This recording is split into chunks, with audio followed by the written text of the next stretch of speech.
What'd I do? June. I don't know how to play this game.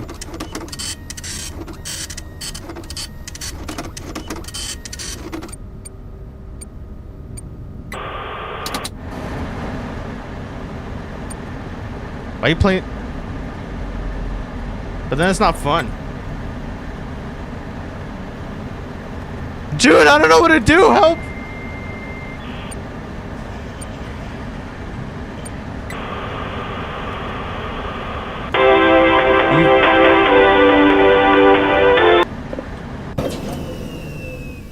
I think it's the noise that's a problem.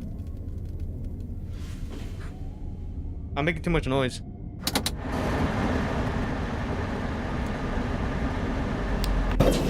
I don't know what to do.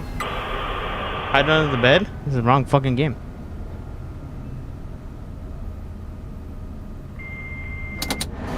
Go over here.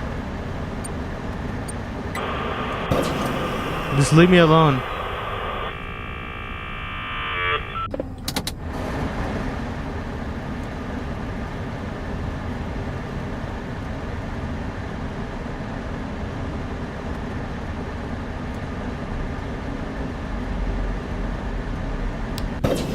Oh my... Man, fuck these plates! Go over here.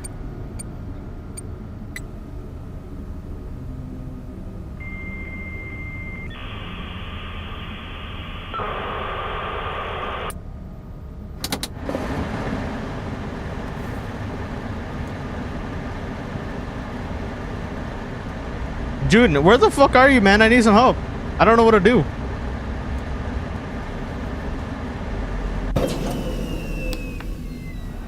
Oh my god, man. Go right here. I think I know what I'm doing wrong. I'm fucking...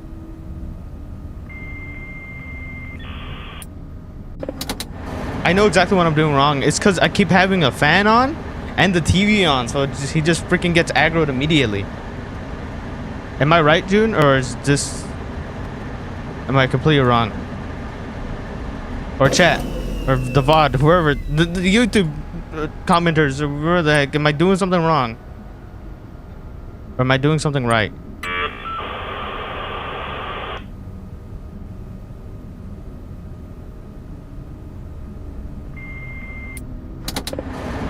Fan and then turn off.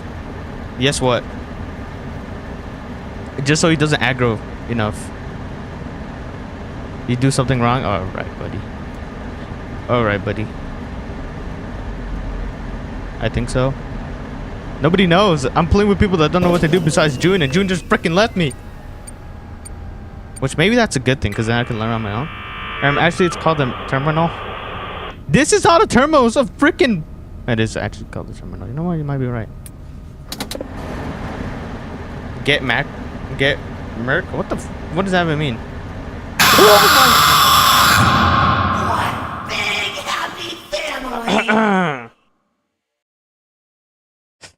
It wasn't the fact that I got I got scared because how badly designed that jump scare was.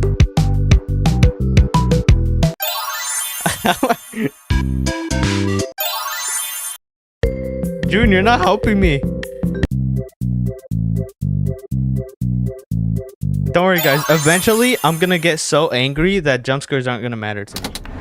And it won't matter for you too.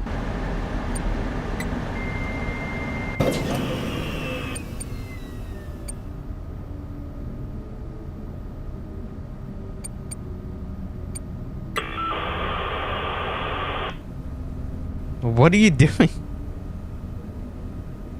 Jab, you're saying like the most craziest shit.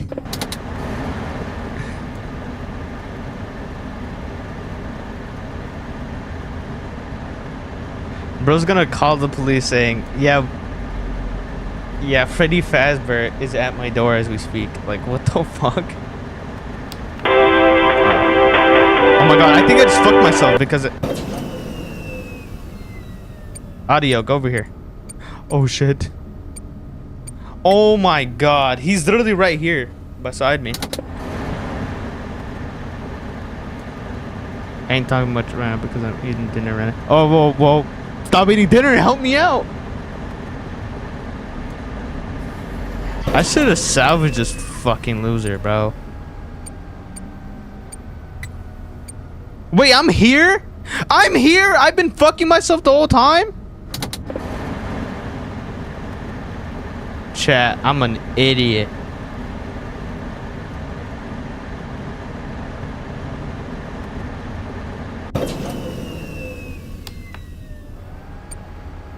Go over here. Oh my god. I'm fucked because he's gonna... Oh my god. Oh shit, what was that? Why am I moving like if he's actually gonna fucking get me? Don't worry guys, if I fuck up right now, then I'll just search up a YouTube tutorial. Then we'll be good. We'll be good to go.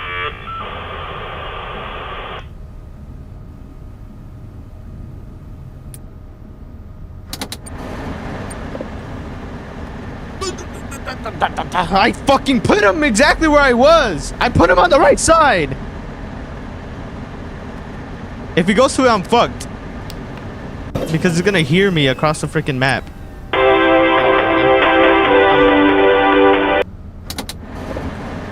Bro. How long am I supposed to keep my flashlight towards him? 5 seconds? Couple hours? Or am I just supposed to like just wait and just chill out for a bit? And like, no, I'll do this crazy stuff. Bro, this stupid shit is so loud, man. Bro, I'm so sure I can't even go to the bathroom. Go to the bathroom, what do you mean? He's busy going after me, not you. Probably 5 seconds, right? That's what I'm thinking. Because I keep like moving it and like fucking myself. Go here. Okay, if I die again, I'll just watch the YouTube tutorial. It's fine. Or not YouTube tutorial, but I'll just search up what exactly I'm supposed to be doing. Actually, call FBI. Bro, you're saying like the most craziest shit.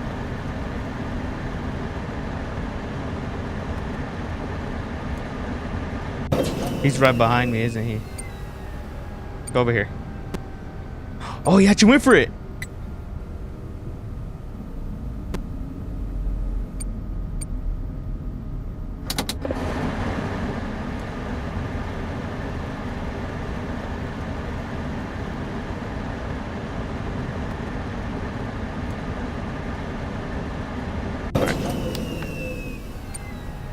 Go right here. Did you take the bait? Oh, he didn't take the fuck. He didn't take the bait. What night are you on? First night. He didn't take the bait.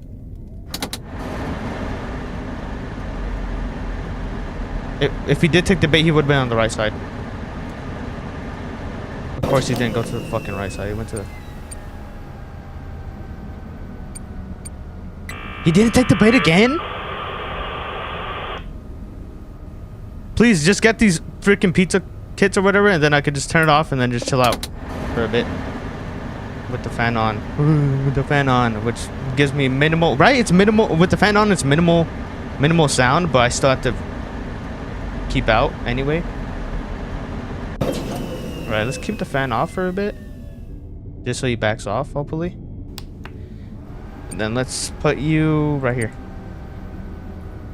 And then he doesn't fuck with it. He doesn't fuck with the sound. I don't know why he doesn't fuck with the sound. It's not bad sound. Are you planning on beating the game to the stream? I'm testing the waters out because this is my first time doing horror for the stream. And I don't know if people would actually enjoy it or if people want me to play it. Hopefully they do. It takes some time if what is it means to take a break right now. Alright. So I need to be a... So it doesn't matter if I... Never mind. It doesn't matter if I'm a master at baiting. It's literally just if they decide to... Yeah, let me check this. Let me look for this kid over here. That's walking in the vents with me.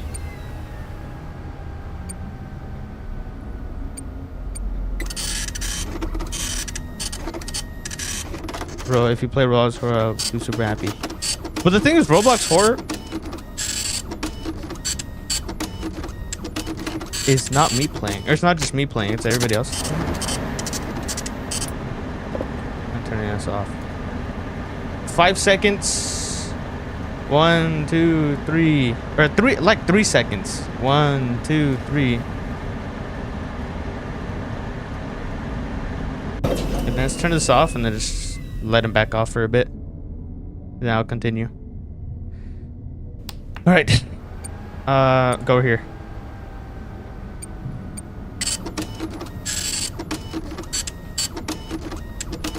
The terminal, what is the terminal is like freaking like literally like 5% or like 5 bars of sound, right? Which fucks you like really bad.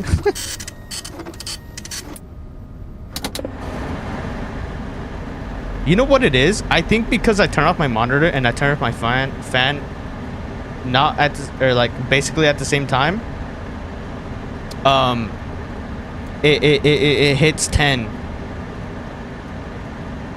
for a split second, which can activate the animatronic, I guess.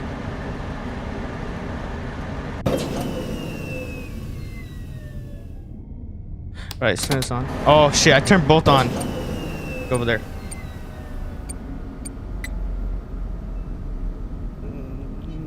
Great.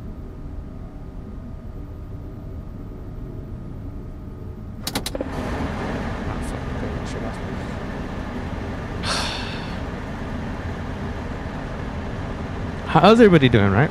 Is everybody doing good? Stream, YouTube comments, or the YouTube people are watching this? How you guys doing? You guys doing good? I'm doing great.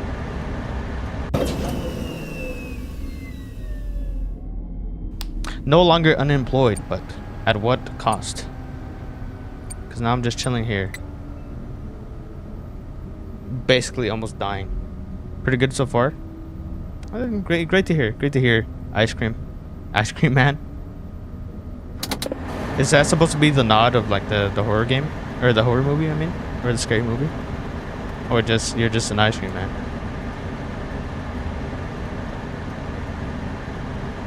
I found your stream and I wanted to see it. How do you enjoy it so far? Is it pretty good? You enjoy it?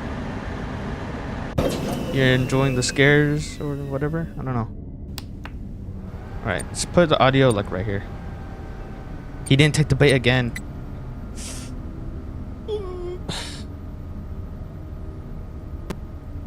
He did take the bait. He took the bait.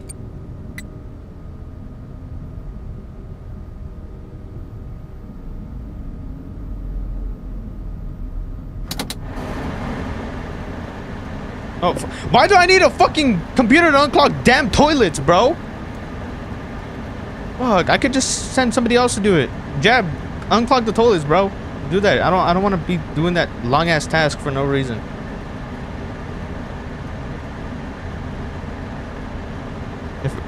It reminded me of a horror game I used to play. Really? What? Which one? Oh my god, he's all the way over there. Clean ovens. Oh, these are super long. Oh my god. Is it always best to do these last? Oh, what am I doing? 1, 2, 3. 1, 2, 3. 1, 2, 3. 1, 2, 3. 1, 2, 3. Oh, 1, 2, 3. I fucking did it again where I fucked my transitioning. Replace bulbs. Okay. Well, you know, I don't mind doing that. Replace the damn bulbs.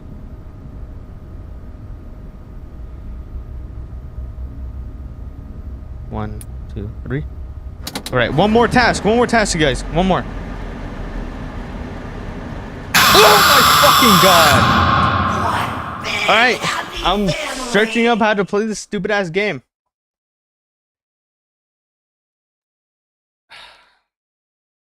You know what I could have unclogged the toilets a long time ago, but I would always turn off my freaking terminal for too long. Hold on. Let me search up.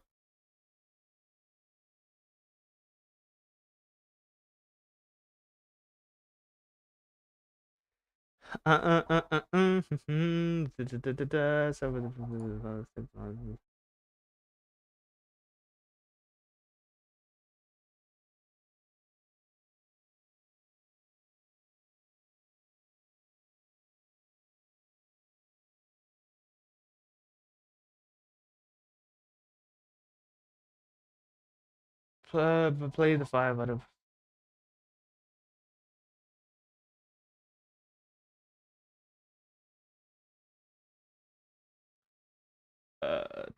Wear headphones and wait. Wait 8 to 10 seconds of complete silence after shutting down the terminal once the vents are completely quiet. Jeez, bro.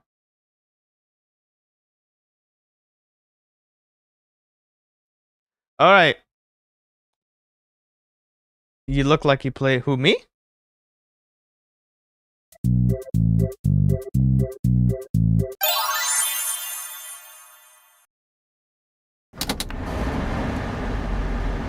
I suck ass at Geometry Dash. To be real. Alright, let me lock in.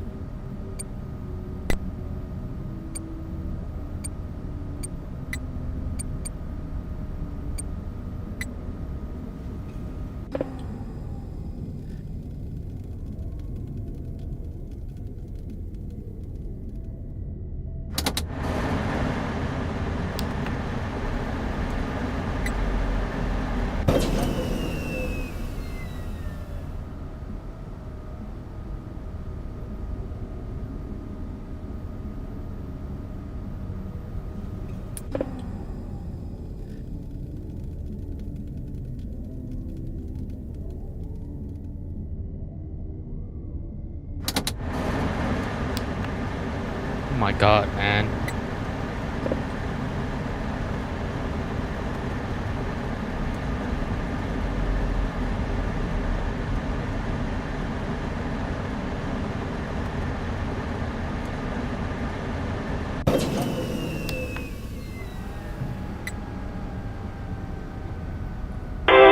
You freaking dumbass game.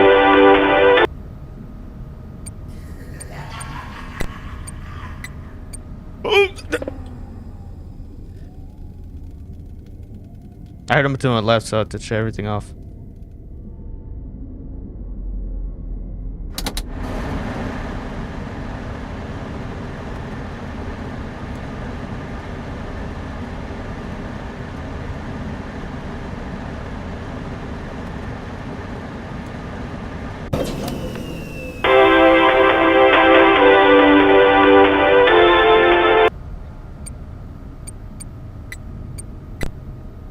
Boop the nose.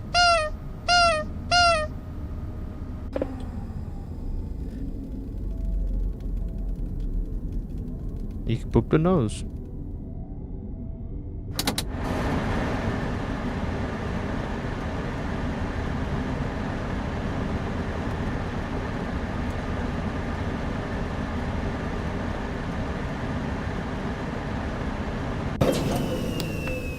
Never mind, fuck that.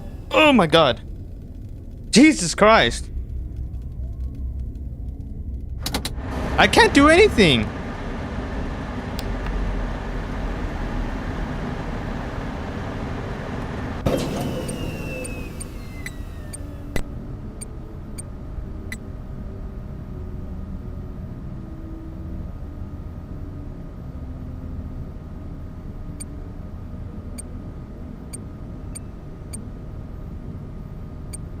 Bro, can I change the fucking maintenance, bro?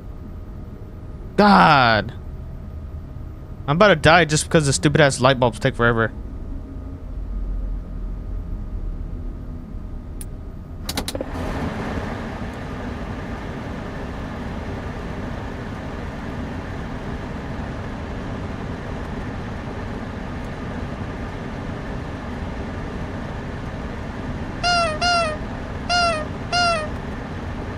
I'm a good person in here. See? Look.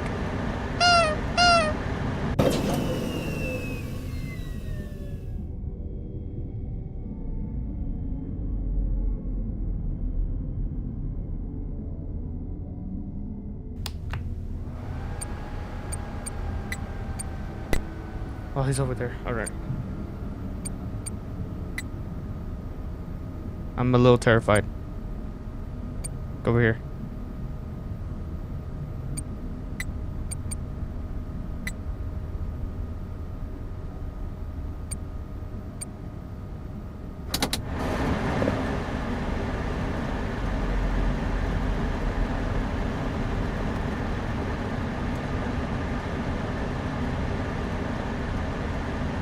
What are you talking about?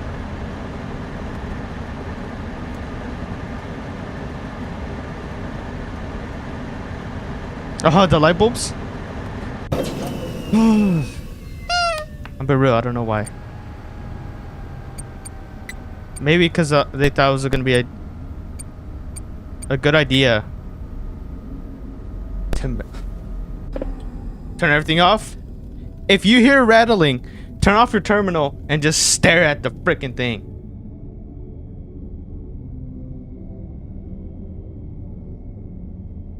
All right, I think I'm good. Go over here. All right, it's gone.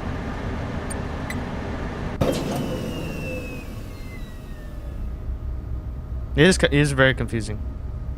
I made $2,000 in one day scaring children. Yeah, I can't hire somebody to fix a light bulb. Doesn't really make any sense.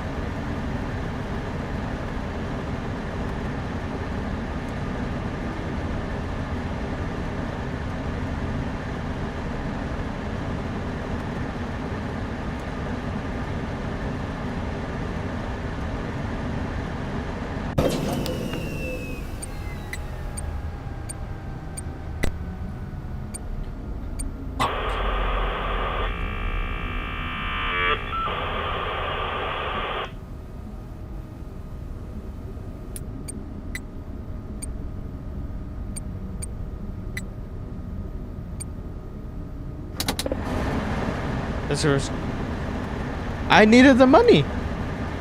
I was able to afford the lemonade clown. I was able to buy basketball hoops. I was able to buy a lot of stuff with that money for scaring children. But I guess now I'm paying the price. Yep.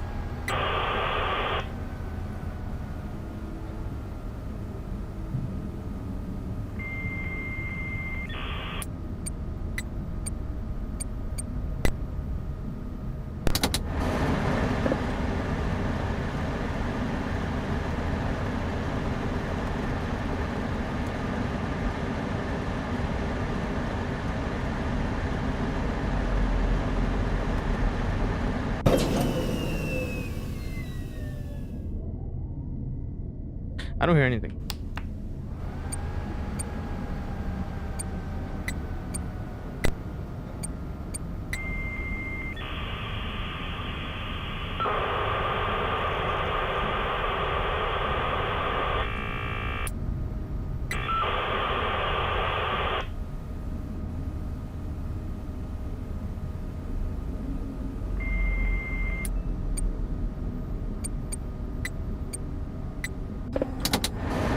Bro, I don't know where he's at. I had no idea where he's at. I the basketball hoops like OP. I think so, yeah. I did fuck up. I fucked up all the time, all my chances, so I don't know. I think he only comes to the left side. I think. Unless I'm just tripping balls.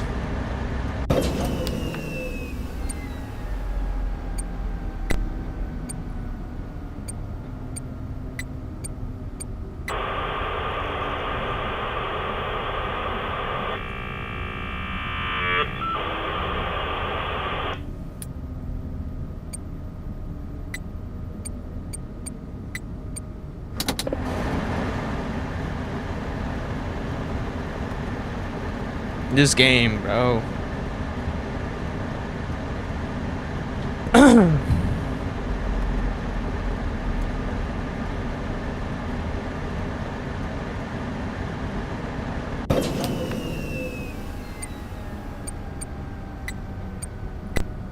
All right, we're good.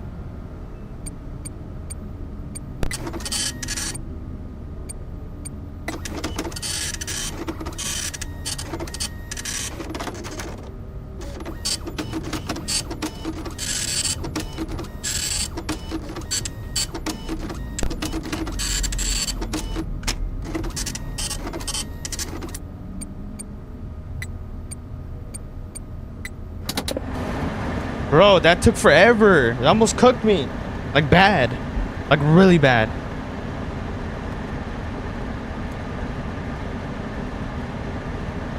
You check the right side just in case? Yeah, I am.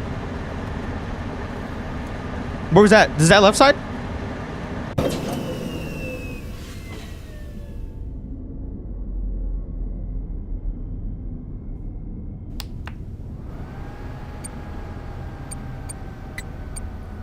Alright.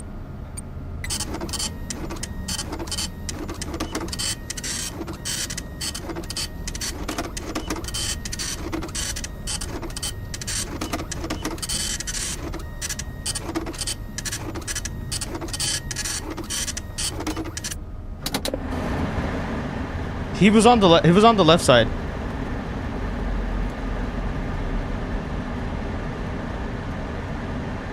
And he didn't get distracted by the audio, I don't think.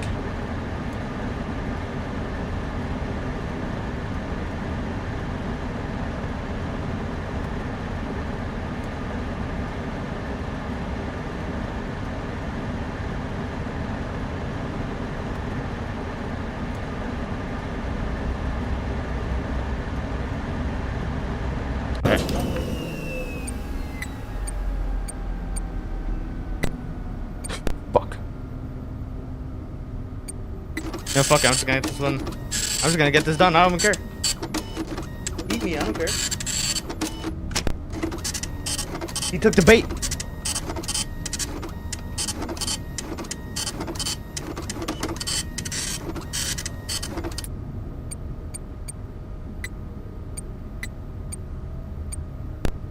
Oh my god.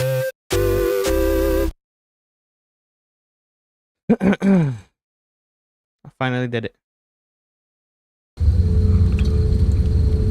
Before you is an animatronic found in the back alley.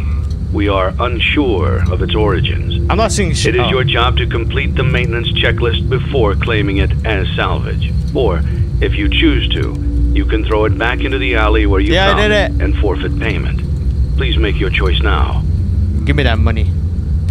You have chosen to proceed with the maintenance checklist. Remember, use your company-issued taser to return the animatronic to a neutral state if you feel that it's becoming unstable or aggressive. You can only use it 3 times before it begins to damage the animatronic and decrease its value. Begin audio prompt in 3, 2, 1.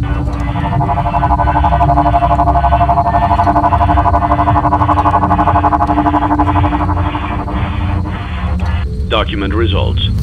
No. Begin audio prompt in 3, 2, 1.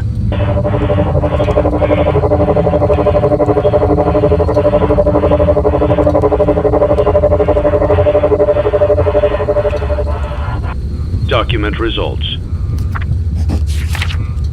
Begin audio prompt in 3, 2, 1.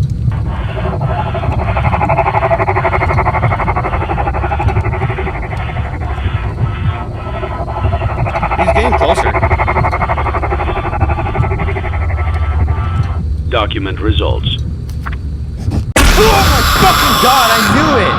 I knew I should have fucking... Always come back. I should have fucking scared him. Wait, what do you have to do in that part?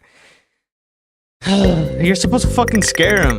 You're supposed to shock them if they're getting closer. But I just don't know how he reacts or how I'm supposed to figure that out.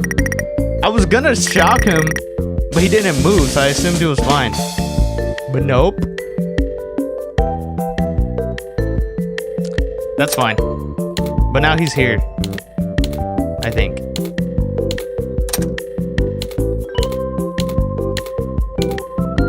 Now I could buy a whole bunch of stuff now, I think.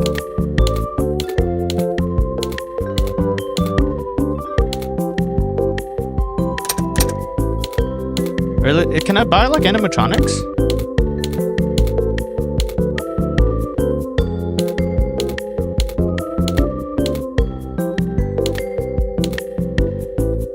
Let me see your setup in the game. Oh. Hold on, let me see if I could buy some stuff.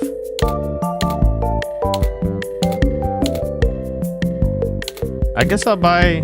Nah, I won't buy this. Look at my setup. That's it. It's pretty cool. I like it. Not that bad. Not that bad. Sponsorship offer? Should I even get? How much is it? 1,000? Do I even need 1,000 though? Like, let's be real. Do I even need that money? You know what? Yeah, I'll do it. And then I'll upgrade. And then I'll just put more stuff down.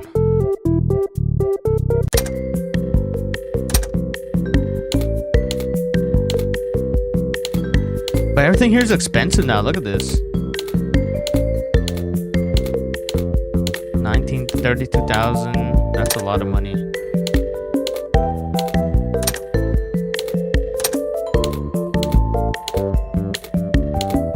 Ooh. I don't have animatronics. That's my problem. Oh, I don't have animatronics because I have to pay for this. Yeah, it looks pretty cool. Wait, let me see. Alright, yeah, okay. But the rest cost like over. Yeah, they cost a lot. But I think that just means that the entertainment is like really good.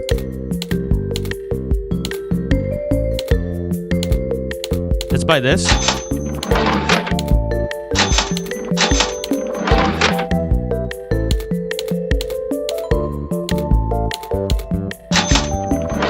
Let's buy. Oh, I guess I'll buy all these guys.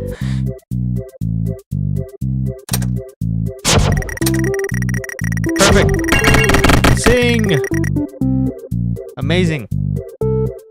All right, now let's play this game.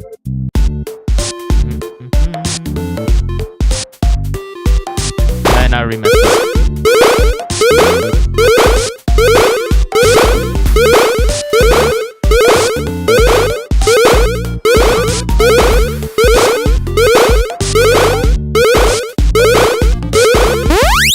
Damn it. Yeah, I want to scare the kids. Where's that? There you are. Wait, I want to set this place up. I want to set this place up right. I want to set it up perfectly. Let's see. This is fine. I don't like you being here.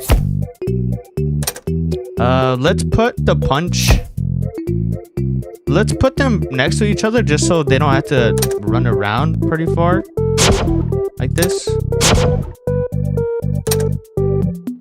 And then if they're done drinking and they just want to chill out, then they could always, or if somebody's taking forever playing the game, then they could talk to this dude and they'll have stories to talk about. And then what I'll do is take this out, put that right here. And then what else could I do? There. I'll get more stuff. That's how I'm gonna leave it. Alright, now this is where I'm scaring the kids for a lot of money. And you need to scare all the kids for like a bonus. And June here said it was RNG based.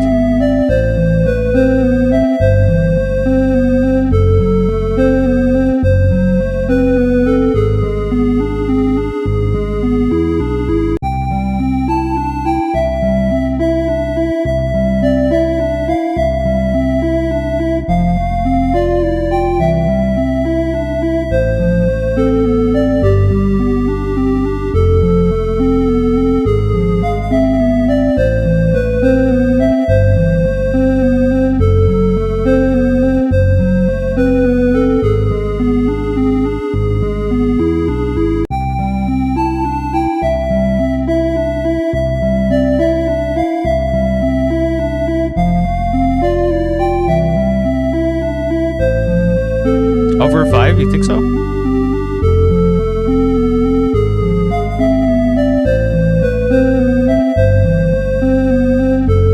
I'm thinking all of them.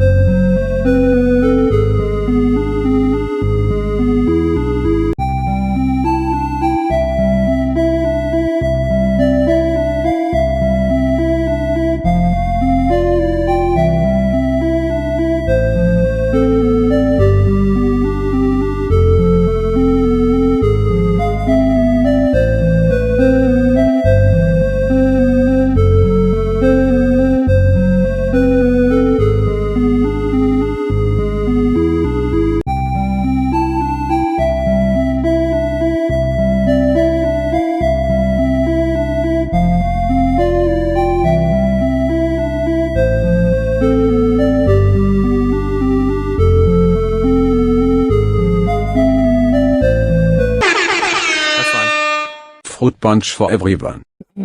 I'll take the. What's that? That looked like 8. I'm gonna do this again.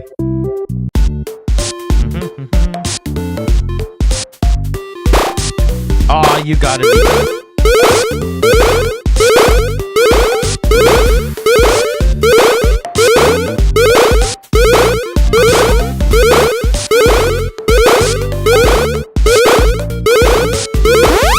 No! Oh my god.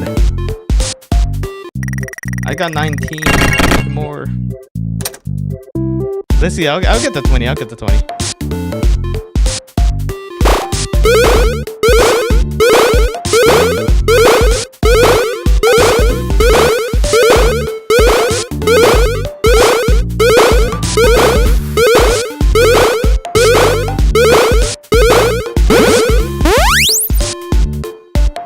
Yay!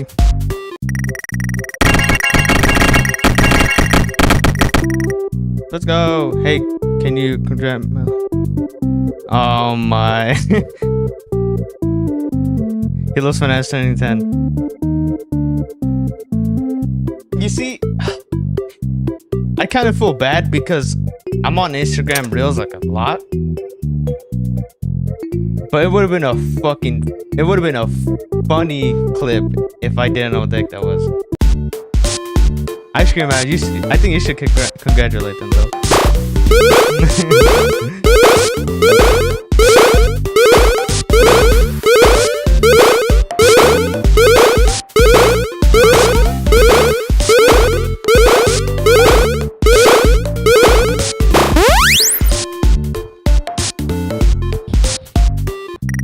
You know, I could have had it, but I was busy reading that fucking goofy comment.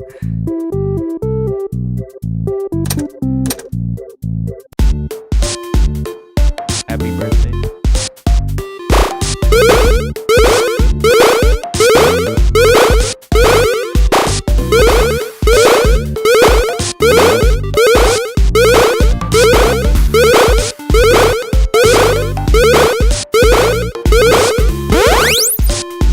Nice pizzeria. Thanks. Got a new discount. If it's your birthday, you get 10% off any 2-liter beverage. Or we got fruit punch and lemonade.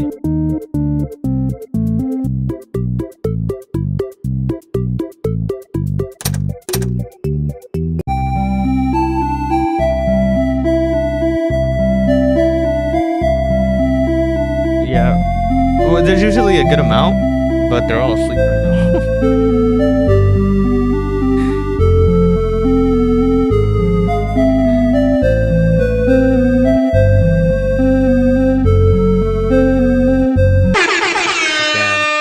Fruit punch for everyone. You think I should? Who wants me to hit to scare all the kids? Only one, or should I stick with basketball?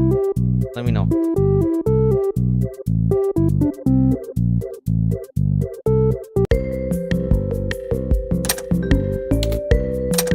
And if for questioning, are you just stalling so you don't have to play the game?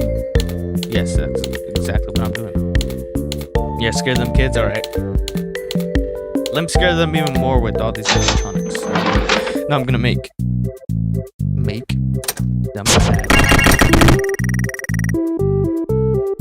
Wait, let me add one more dude.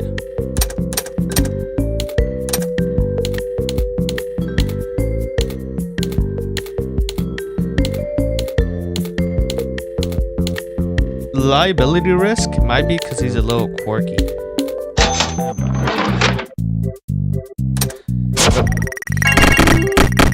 Let me think.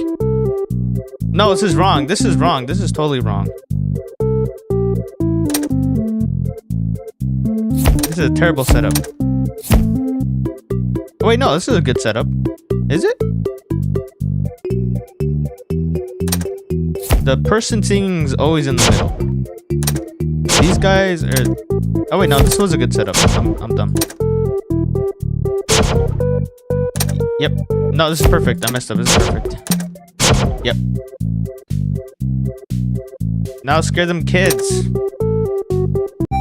scare these little kids. Wait, this seems like a good run actually. I might be able to scare all these kids.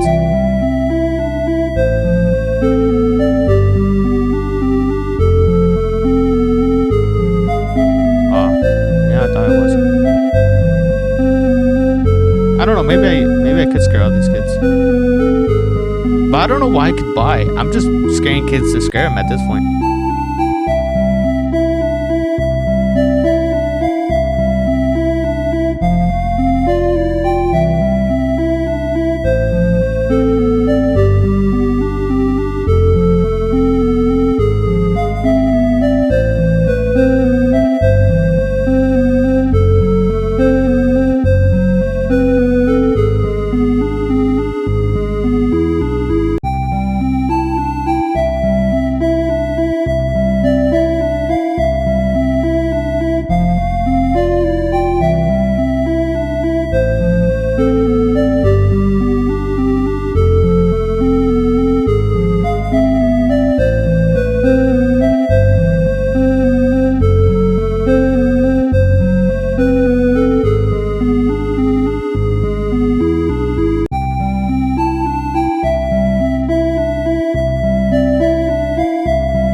Not bad. I would only miss one person though.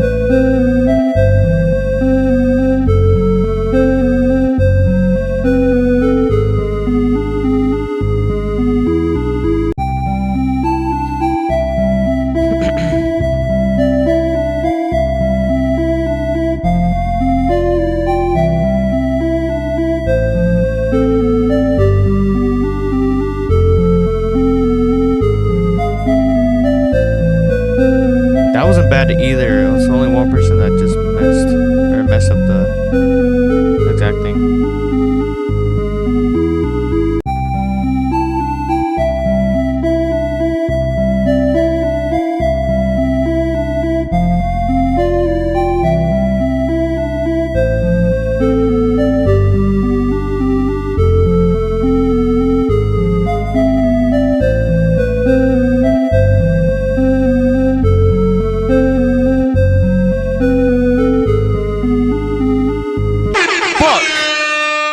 Oh, that little piece of shit right there on the right side. You know, forget it. It doesn't matter.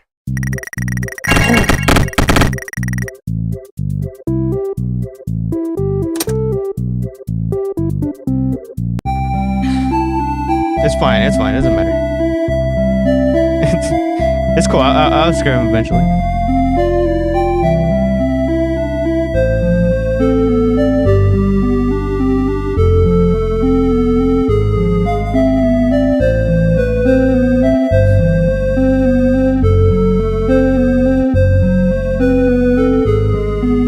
Yeah, it was pretty good. But Timothy had to freaking completely forget what he was doing. Too busy getting distracted by the animatronics on the stage that he didn't realize he was supposed to move to the middle. Freaking Timothy.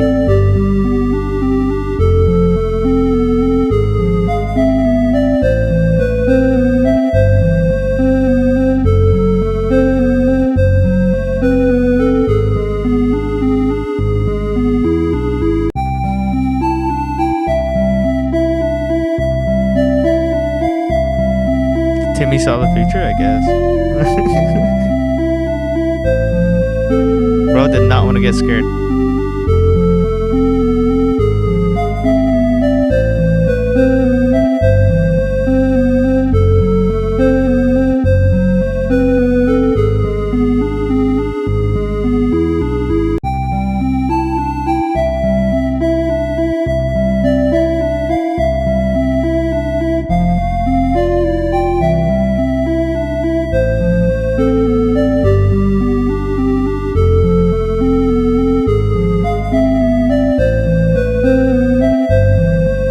They need to be bunched. Oh my, that was almost perfect. Have slappable faces? It's, I guess so. These kids look like they'll steal your batteries from your flashlight.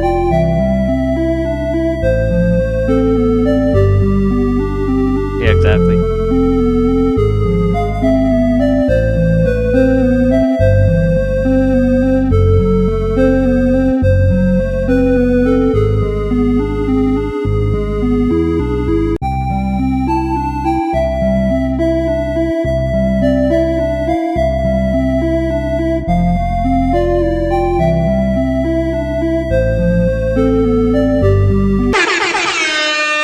Again. Fruit punch for Timothy everyone. again! Get the hell out of my pizzeria parlor, bro. Oh, I think I just said... Bro.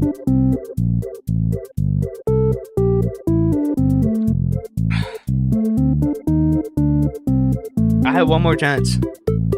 One more chance.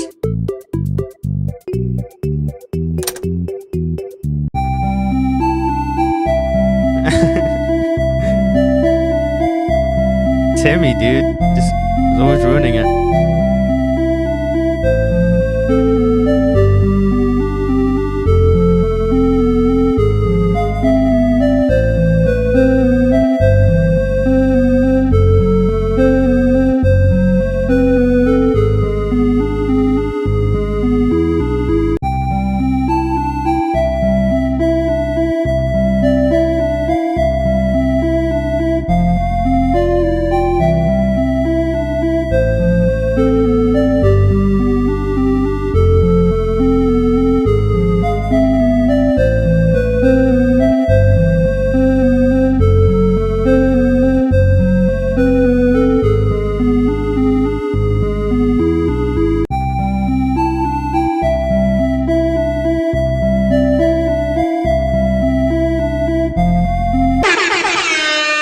Fuck you, Fruit Timmy! punch for everyone. That's what you get, bitch.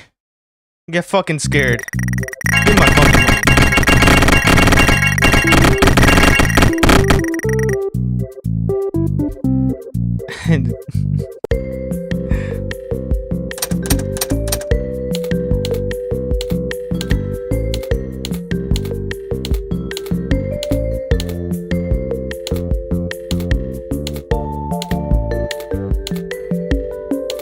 These guys are heavy, like very heavy. Or not heavy, but they. Yeah, I did it. What do you get, Timothy? I'm talking to you, Timothy. You, especially you. You just got scared. I think I'll buy that, and then I'll buy maybe Foxy, or maybe not Foxy. That dude cost 2,500, right? Damn. Let's buy this dude. And maybe I could put him down. I could. There you go. All right, we're done here. I think. Got nothing else to do. I'll put you down. And we're done. Don't waste your money. Oh shoot, I already did.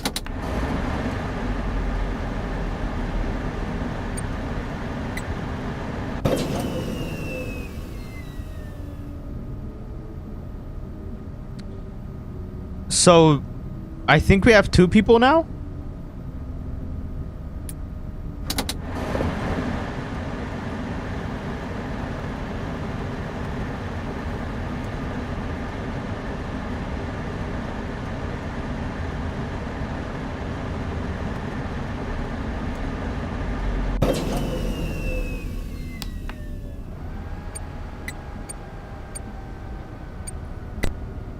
I'm fucked.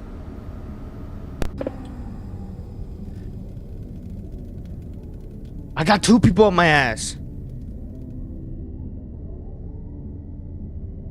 What the fuck was that?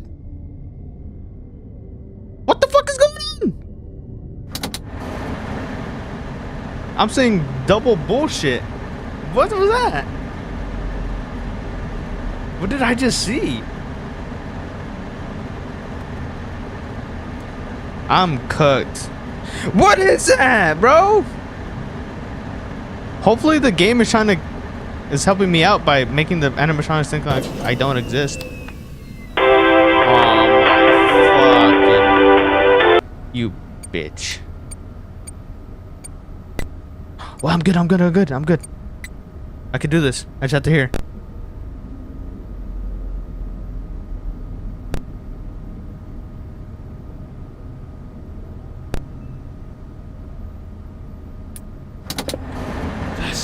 What? That's the right side. They're snipping my ass as we speak.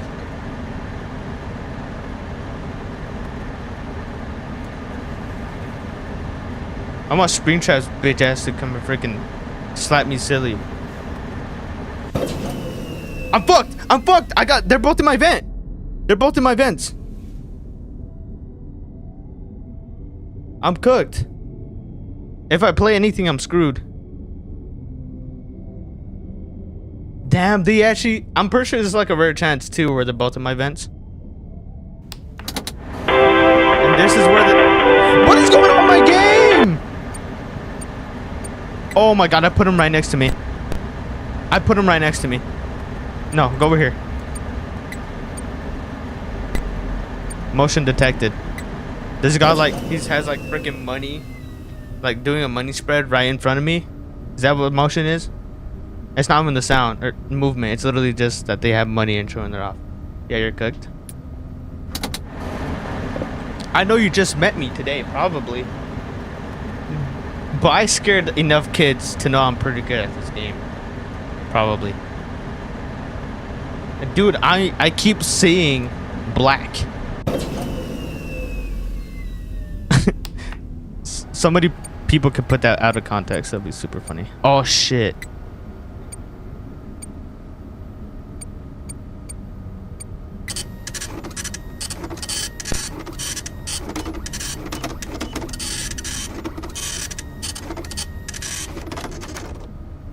I think I know what Springtrap doesn't like. He doesn't like loud, or he doesn't like...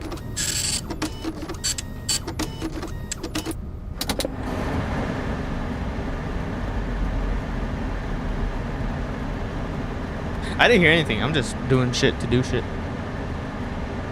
Oh my god, bro. I had fun playing the balloon shit. But now it's a life and death situation now. Why?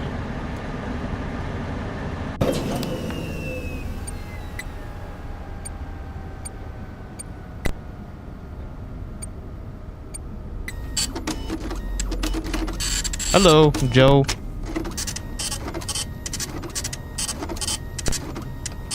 Just working a 9 to 5 today in my own pizza place.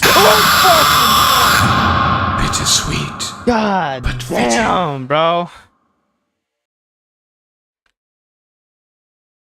I should have salvaged him. I didn't salvage him because I fucked up.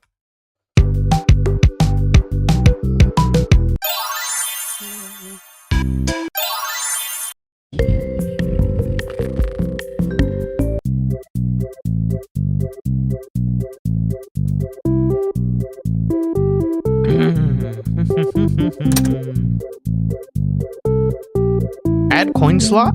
Ooh. I could have done this the whole time. I did jinx it. I don't know what I jinxed, but I jinxed it. Can somebody tell me what Springtrap is afraid of? Or what I'm supposed to do with him? Quit doing that. No.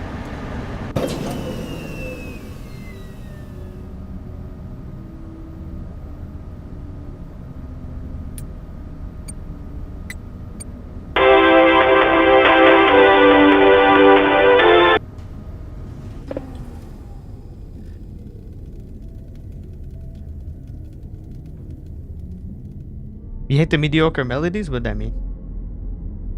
What does that mean? I think he hates freaking... It's either sound or dude hates the freaking... If I die again, I'll just search up what he doesn't like. Because I don't know how I'm supposed to figure that out. I just play with? Nah, I can't play with no freaking headphones.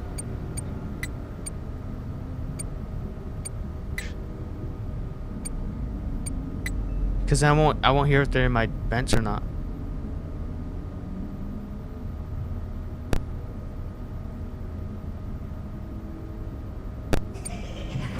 You motherfucker. What's a mediocre melody? What's a mediocre melody?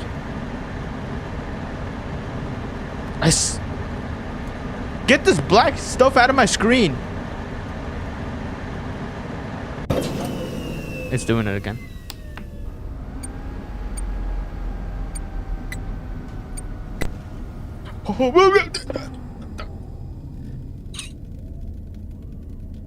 Fuck out of here. There's nobody here. You bitch. God. I'm dead. I'm dead. You may not be fast, but I assure you. Who the fuck is saying that? Are you? My game is breaking. I think I might have to reset my shit. Look at this. It's all black. Oh, it's all black.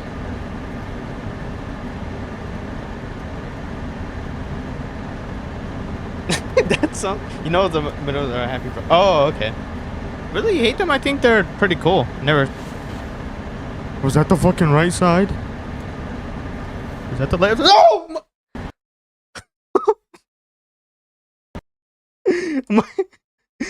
My game crashed. My game crashed. Son of a. My game crashed. Damn.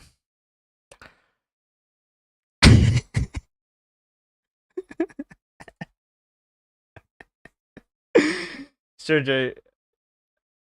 Yeah, bro, Jab went to bed a long time ago. I think. I don't know.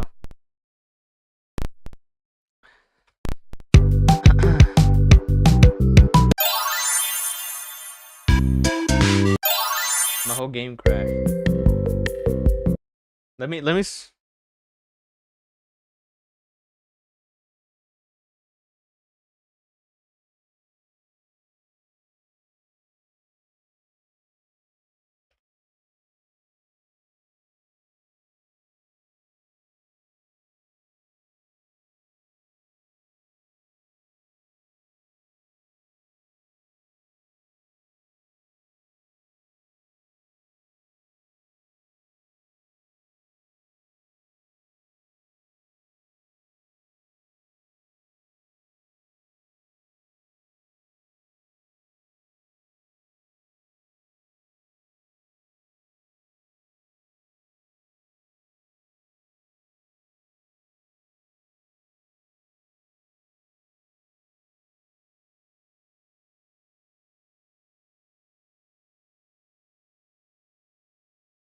This is some bullshit. That's fine. Have you seen Finds of Freddy's Secret of the Mimic? I seen it, yeah. So what do I think of it? I don't know. I don't think I like it.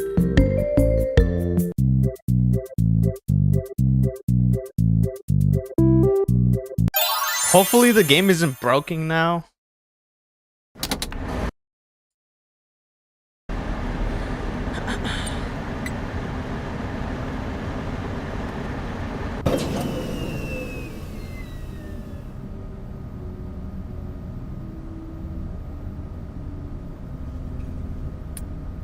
What fucking spot was that? They're already coming after me, bro.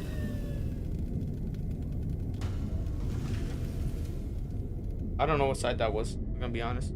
I'm dead already. I'm dead. You know what? I'm dead already. I'm just fucking turn everything off. Turn everything on. Just fucking kill me. They already came to my fucking office and fucked me already. Which sucks because I didn't get a play.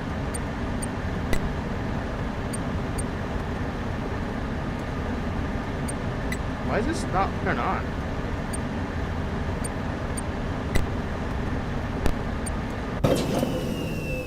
Like shit. Have you seen? I haven't seen it. I think I reset it. I don't really care for it. I don't think.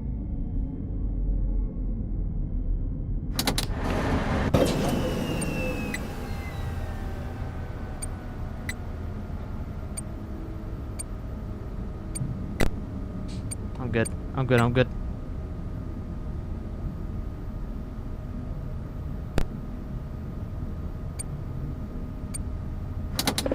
Bro, I fucking hate how that works. If you leave to look at motion or whatever, then you're screwed because then it resets anyway.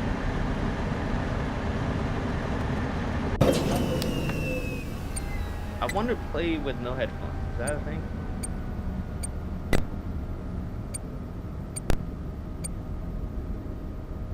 Mother, I don't want to do that. Turn this on. Keep it on. I'm fucking screwed, bro. I don't think I'm gonna be able to beat this today. Nothing on the right. It was on the left. Having two people to deal with is what's annoying. Like really annoying. You motherfucker, bro! It's still me. Can you fucking leave? How are you talking in my ear? Oh my fucking god! I always Dude, I'm come done. back. I'm done. I don't want to play this anymore. I'm blinding him. He doesn't, and he just freaking stays alive anyway. I think if he talks to you, you're fucked. I think that's like the whole thing.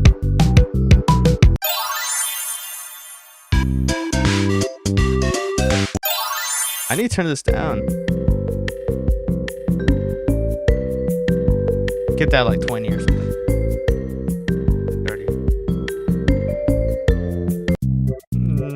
I always come back. That sucks.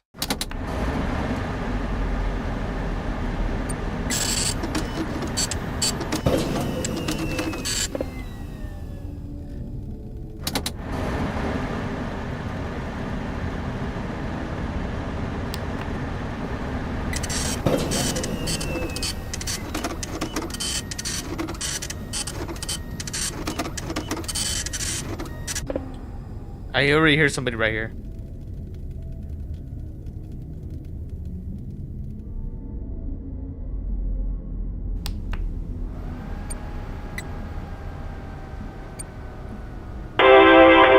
Bitch. You stupid bitch.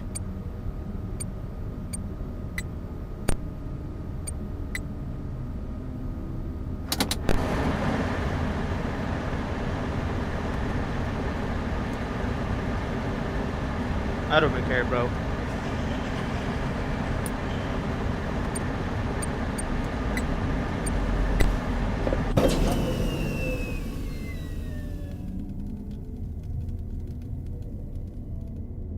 I'm at like night 2 or some shit.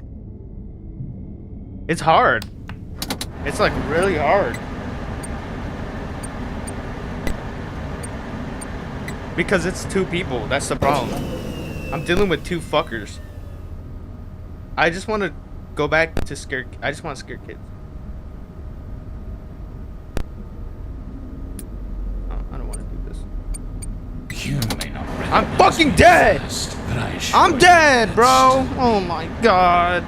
He's literally behind me, behind my fucking chair, rubbing one out, bro. Because he knows he's got me. Fuck, man.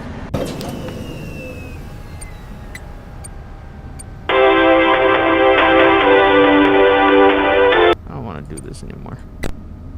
Oh my god.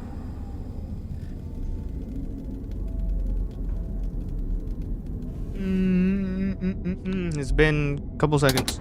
You know, I'm gonna look at this. Go to. I think I'm better off doing this with no fucking audio. I'll be honest. Oh wait, I'm good here.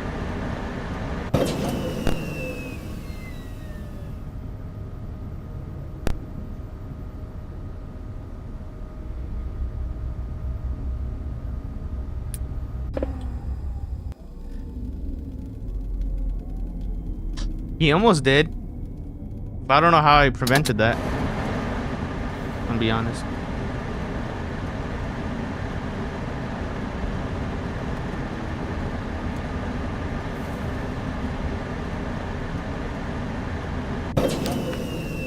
What's the Wi-Fi password? Some stupid shit like that. Oh, no, no, no, no.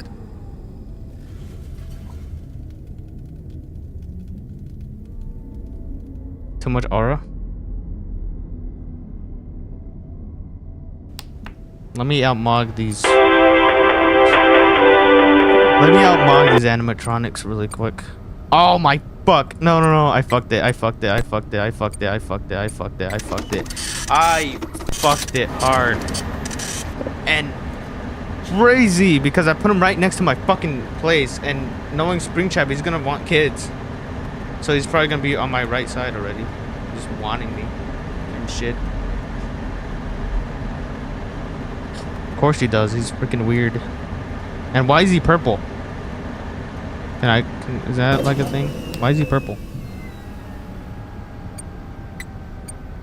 Go over here.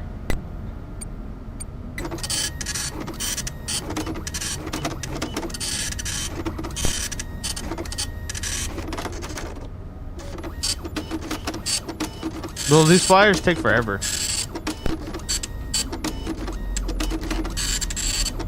How could I resist a promise such as this?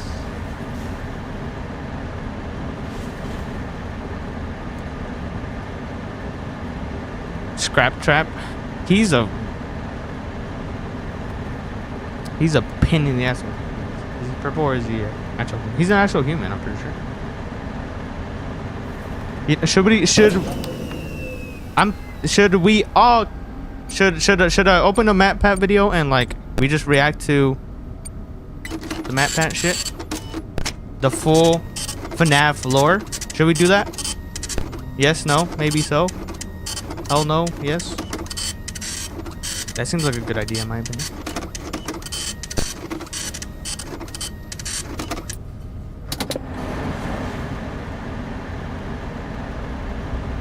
Yes, please. How about you, Joe? You want to watch that?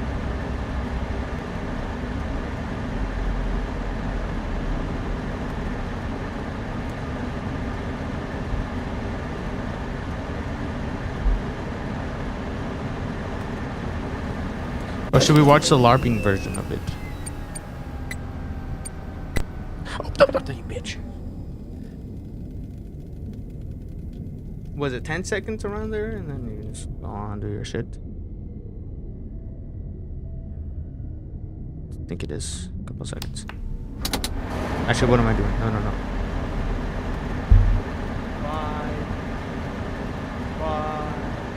3. Bam, bam, bam. 3. Bam. 3. I always touch your ass.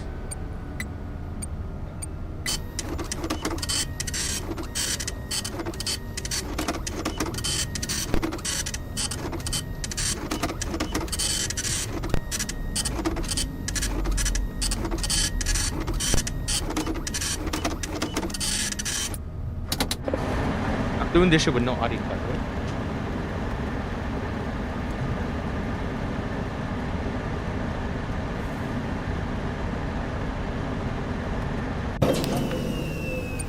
Go over here.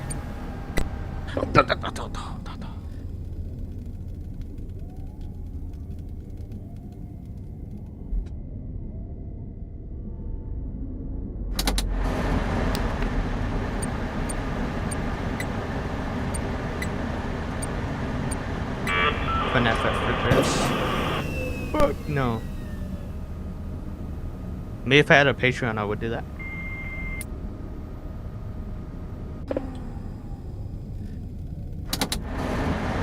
One thing I think honestly.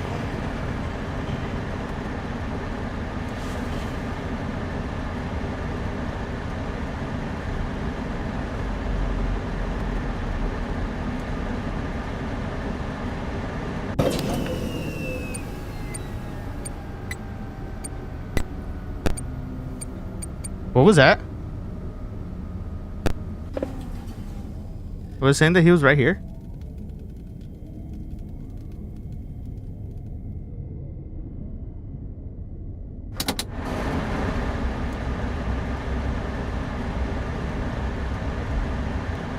I don't know.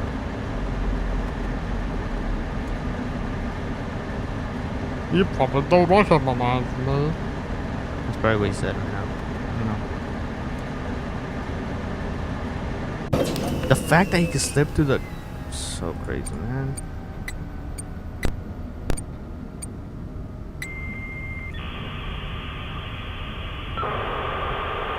You should play Friends. You already said that, I don't know.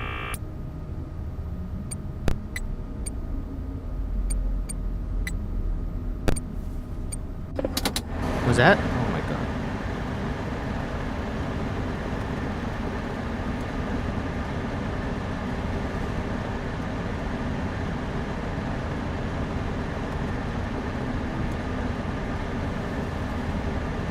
Oh my fucking god! I got scared I didn't have audio. Always come back.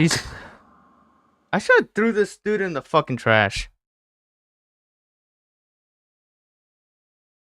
You should play. I think I would enjoy playing FNAF 4 than this game, I'm gonna be honest.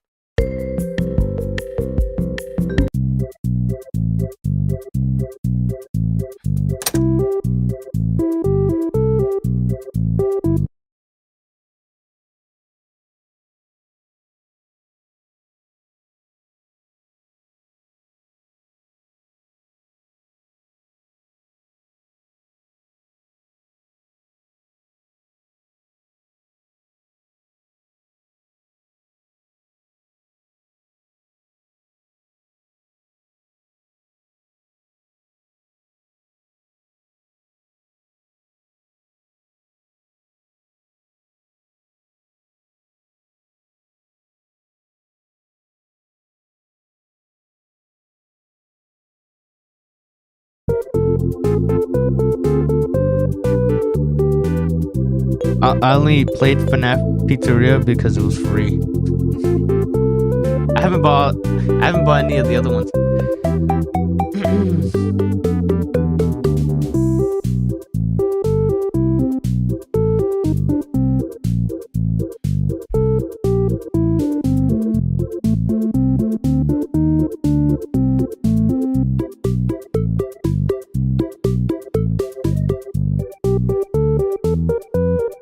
What do you mean?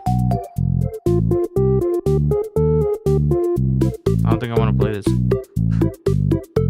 I should have threw Springtrap out, bro. So stupid. Springtrap is such a pain in the ass to deal with. And it's only Wednesday. Ah, did I? Whoops. Oh, my freaking stupid ass shit. I looked weird.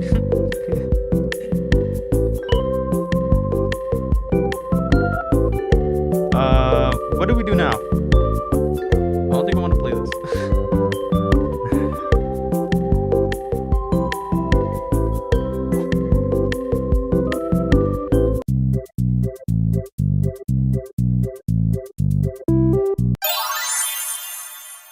It's that stupid ass audio, bro. Turn the fan off and then just cook everything here.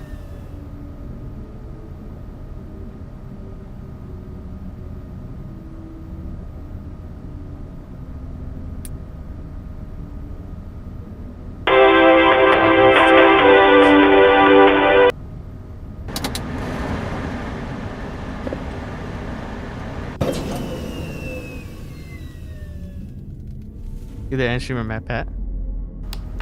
I think I should do Matt Pat. Pause. Oh, I'm fucking it. Are you gonna buy the main Rockstar? Is that good or bad? I don't know. Are you gonna buy the main for it? Is there a reason for that? Or is there just no reason? Just like, whatever. You can do it.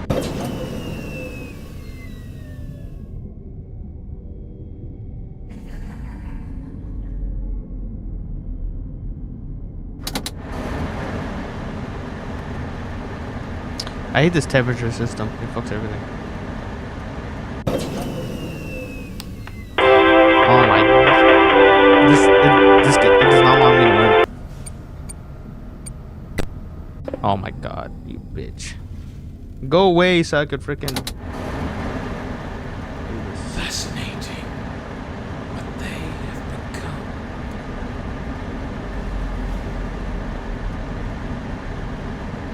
I should what?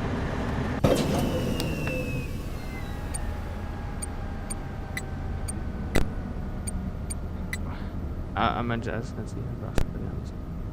I just have him because he was only $2,000. So I was like, you know what? Yeah, let me just buy him. And I did. It wasn't that bad.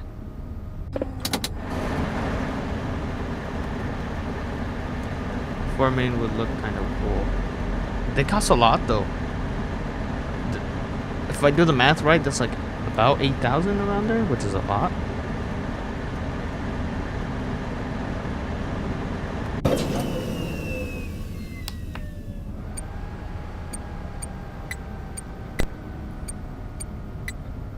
Unclog the toilets.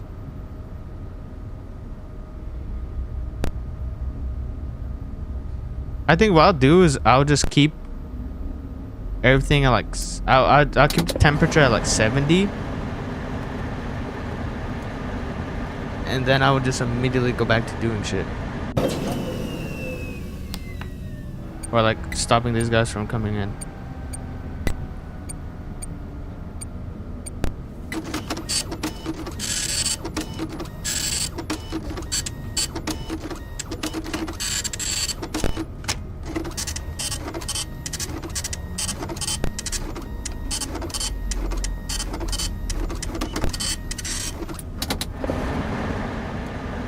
No, it's always right side. It's always Springtrap that's a little fucker. Everybody else is like calm. Or the other dude is calm. The four main would look kind of... You already said that. To me, it's kind of... Not funny, but it's kind of cool how... Like, once you start talking, you gotta stop commenting because you're focusing on the game like me.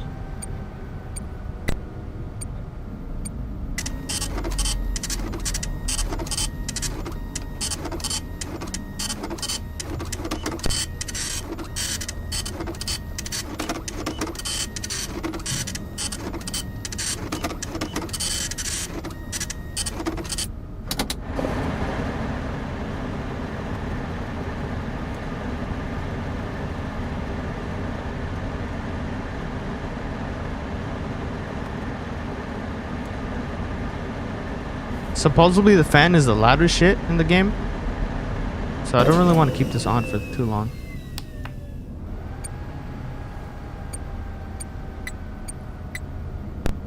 Oh fucking hell, bro. Fuck off, please.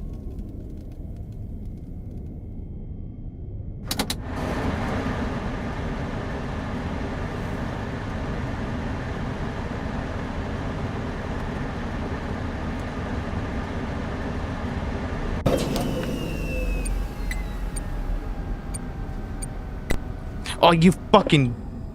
Dude, can you... Springtrap, can you go away? I know it's Springtrap because he's the only fucker that would come to this vent. Fascinating. What they have become. Actually, fuck, let me just scare them off again. Oh my god, he's right here. He doesn't want to leave.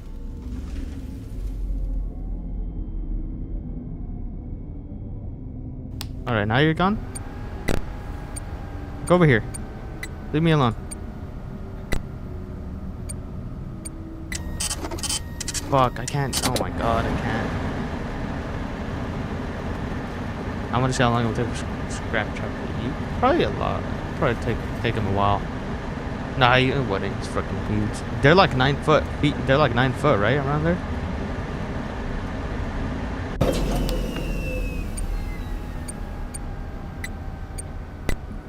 Oh my, it's Springtrap.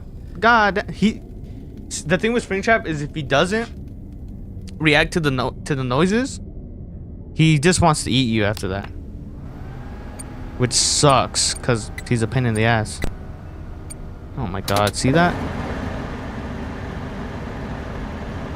It's like you have to bait him. If you don't bait him, he's just going to eat you up. All right, let's turn off the fan for a bit so I can freaking realize Make him think that I'm not here.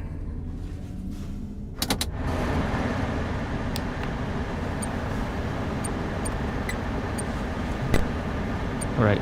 Hopefully he's gone. Oh my fucking god! I didn't watch him. One big happy family. The only time I didn't watch this dude, he freaking killed me. I should have salvaged. But the thing is, I couldn't salvage Springtrap. I died. When I went to. How much days are there in FNAF Pizzeria?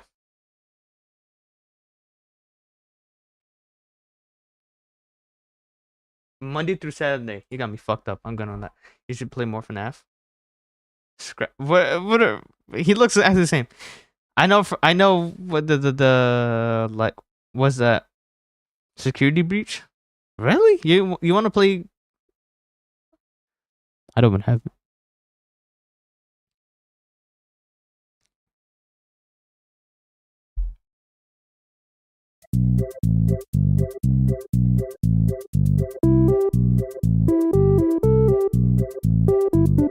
Hello.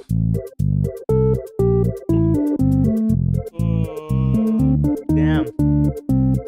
What do I do? Should we just react to the whole lore of FNAF? I don't mind doing that.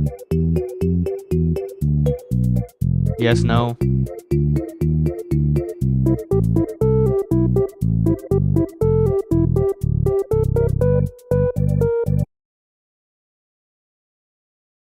I think I'll do that. I'll do that. I'll do that.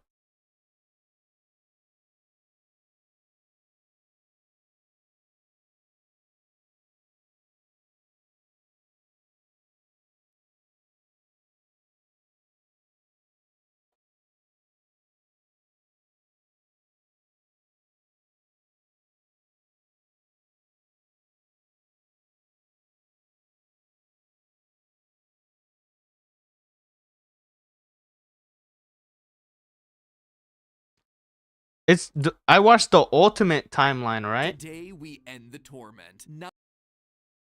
The ultimate timeline, chat.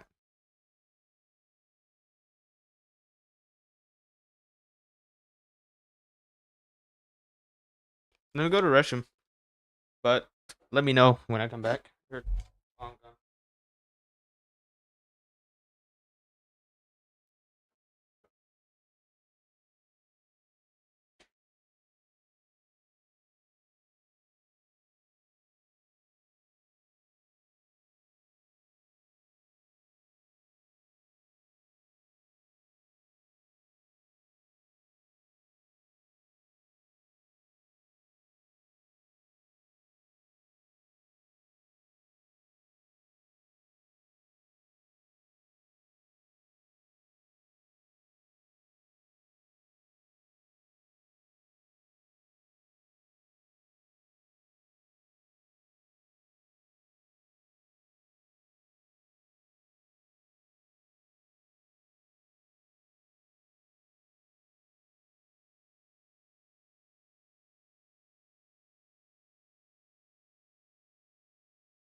All right, let me. All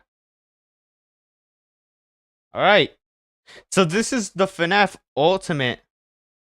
So this is the FNAF Ultimate thing, like the ultimate thing. I don't know how I keep messing that up, but it's the ultimate thing.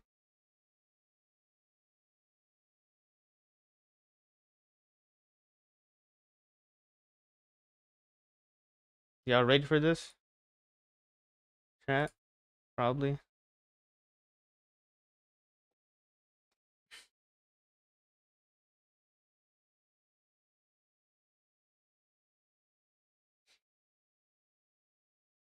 only thing I know about the lore is that, or most of it is, what's the lore? Legend? Yeah. Watch me play it and it's the LARP version instead. That would be funny. But nah. Alright. 19 books, 11 Let me know if you games, can hear it. 8 Pretty good. whole years, all leading to this Oh, wait. moment. The ultimate FNAF timeline he is actually has finally his complete. The YouTube pieces audio are for in his place videos for really us. good. Now all we Okay. have to do is put this story of tragedy, jealousy, and loss I'm a legend? together. Well, am I a legend? I thought MatPat was the legend.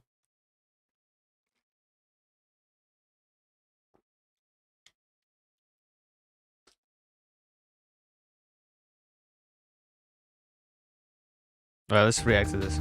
Hello, Internet! By Well, the way, should we change the... We could change the audios. We could make them speak French, Spanish, Italian.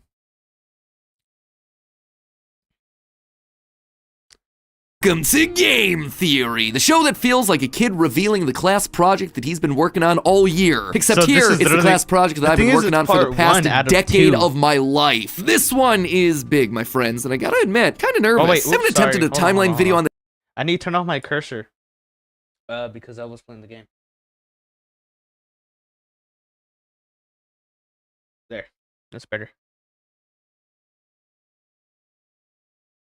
this franchise since 2018. Back in the days when Mike was the crying child, Afton coming back was actually a surprise, and Fazgoo wasn't a phrase I'd ever thought I'd Fazgoo. have to utter. But since the last time I did something I like think I know this, what we've you're had talking about. 3 more massive games, the death and revival of the FNAF movie, and more robot Him too, but you're putting it my past or something I was never really. kids than you can shake a staff bot at. It is exhausting trying to keep track of this whole franchise, which honestly is why I'm here today.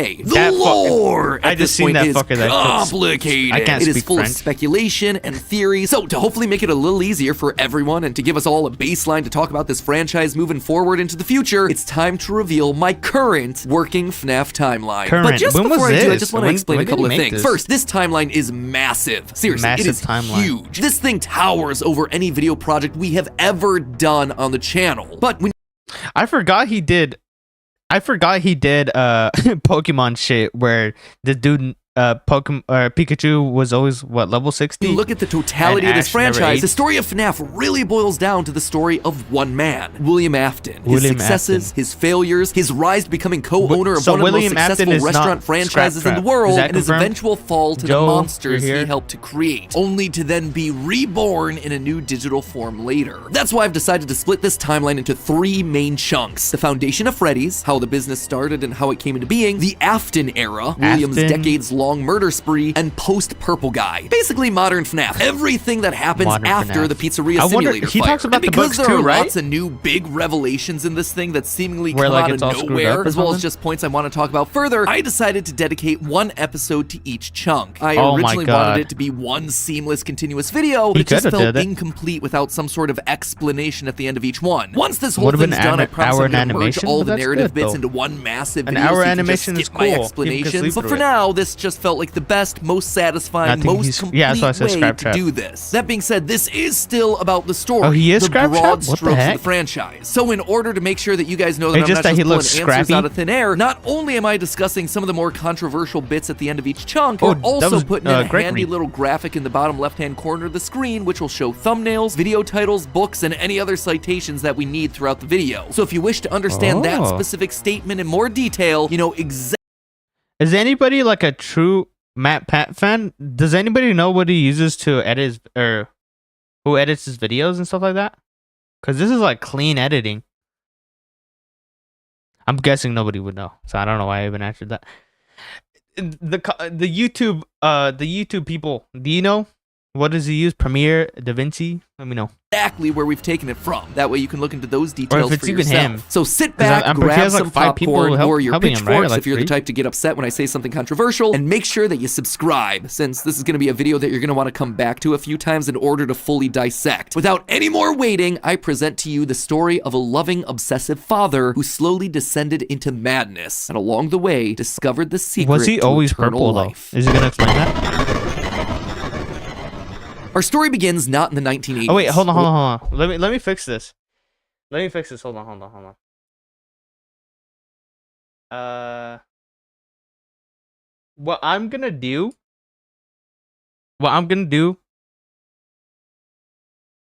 is I want to restart my stream because this thing is like really dumb.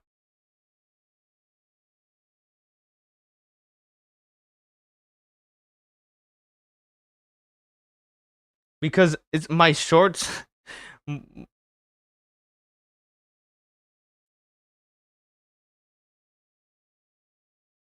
wait, we're fine. Never mind. We're good. I think we're good. Yeah, that's fine. I just hope I don't get copyrighted because my short view is not showing my face. Unless talking counts. Anyway, let's continue this. Or even in the Oh shoot, hold on.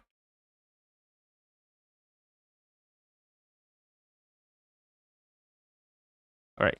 1970s, but all the way back in the 1930s. It was the throes of the Great Depression, and people were in desperate need of cheap entertainment, especially in Utah, one of the states hit hardest. 4th highest unemployment in the nation and full of transients. People looking for work in Salt Lake, finding none, and ultimately moving on to find their fortunes out in California. People were tired and they were hungry, but as they traveled, there was one thing that could lift their spirits. A simple roadside attraction do you on my shorts?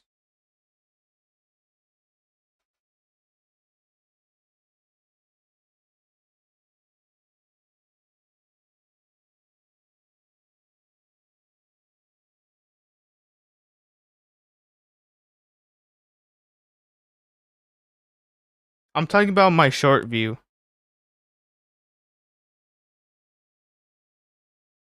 Whatever. Oh shit. All right. Bear's Singin' Show. The ads were plastered all over town, featuring an animated bear drawn in the popular pie-eyed cartoon style for characters at the time. He resembled cartoons like Mickey Mouse, Felix the Cat, Betty Boop. It immediately said that this, Fredbear's, was a place where you could bring the family, and the price, honestly, couldn't be beat. For 50 cents, you could get food and entertainment as you watched the local trained real-life dancing bear perform on stage. Normally, you only got to see dancing bears at large traveling circuses like Barnum and Bailey, where the tickets would go for about $1.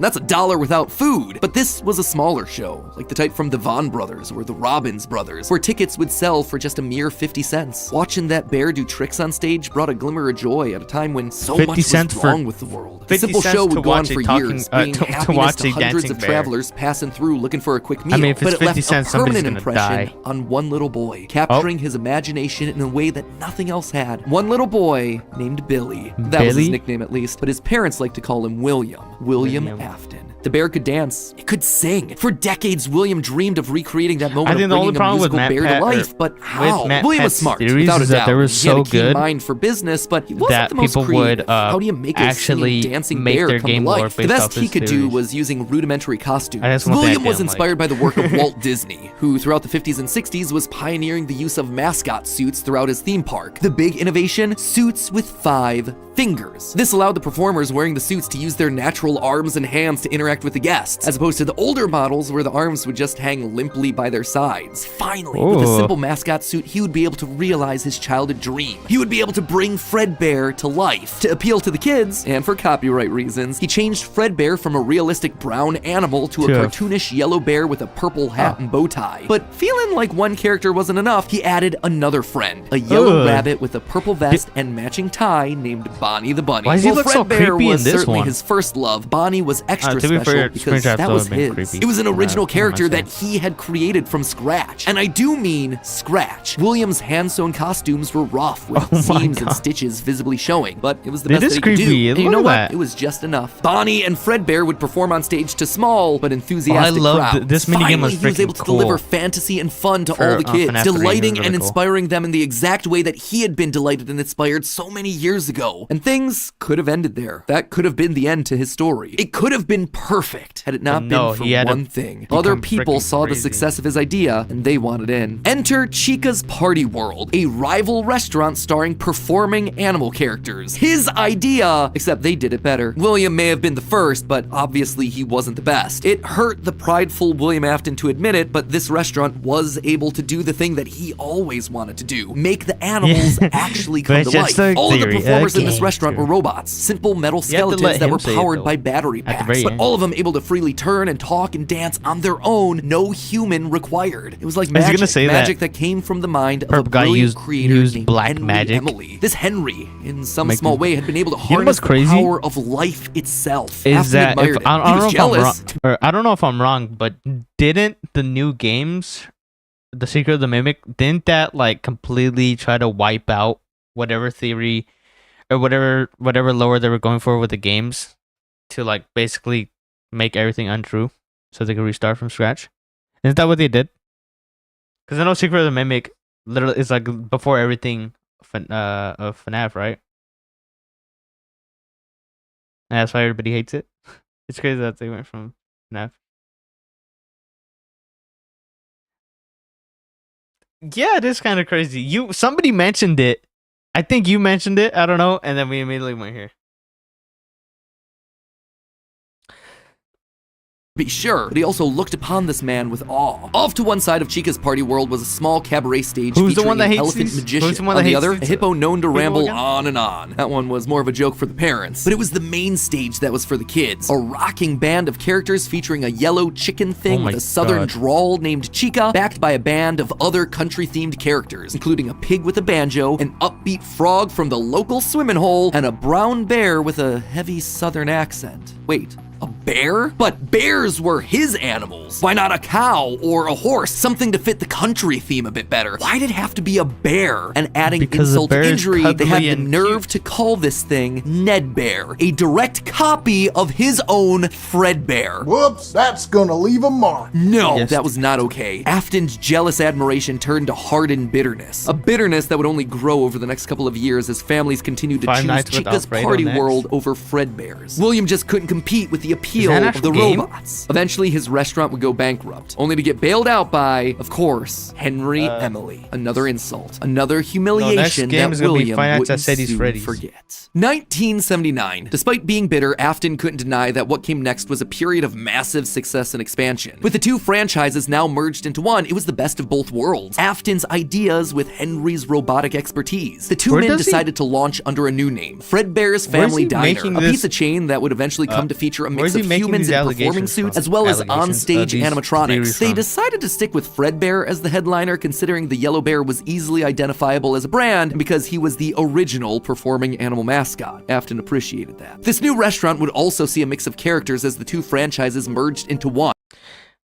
I forgot to change the title of the video or of the stream. My apologies. I completely forgot to do that because if people are expecting a scary ass game that I definitely beat first try, it was epic. You missed out. Watch the video later.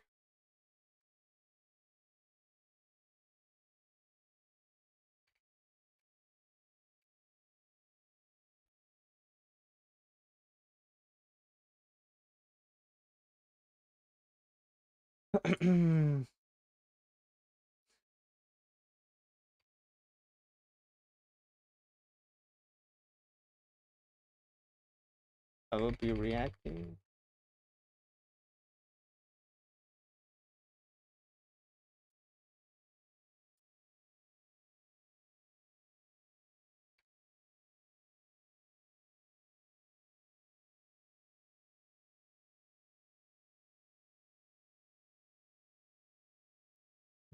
With Pig Patch and Happy Frog performing right alongside Fredbear and Bonnie. And as part of this one big Fredbear family, they even got themselves official merch that were released, ranging from masks to magnets. The crappy Mr. Hippo fridge magnet? What is chat? What's your opinion on?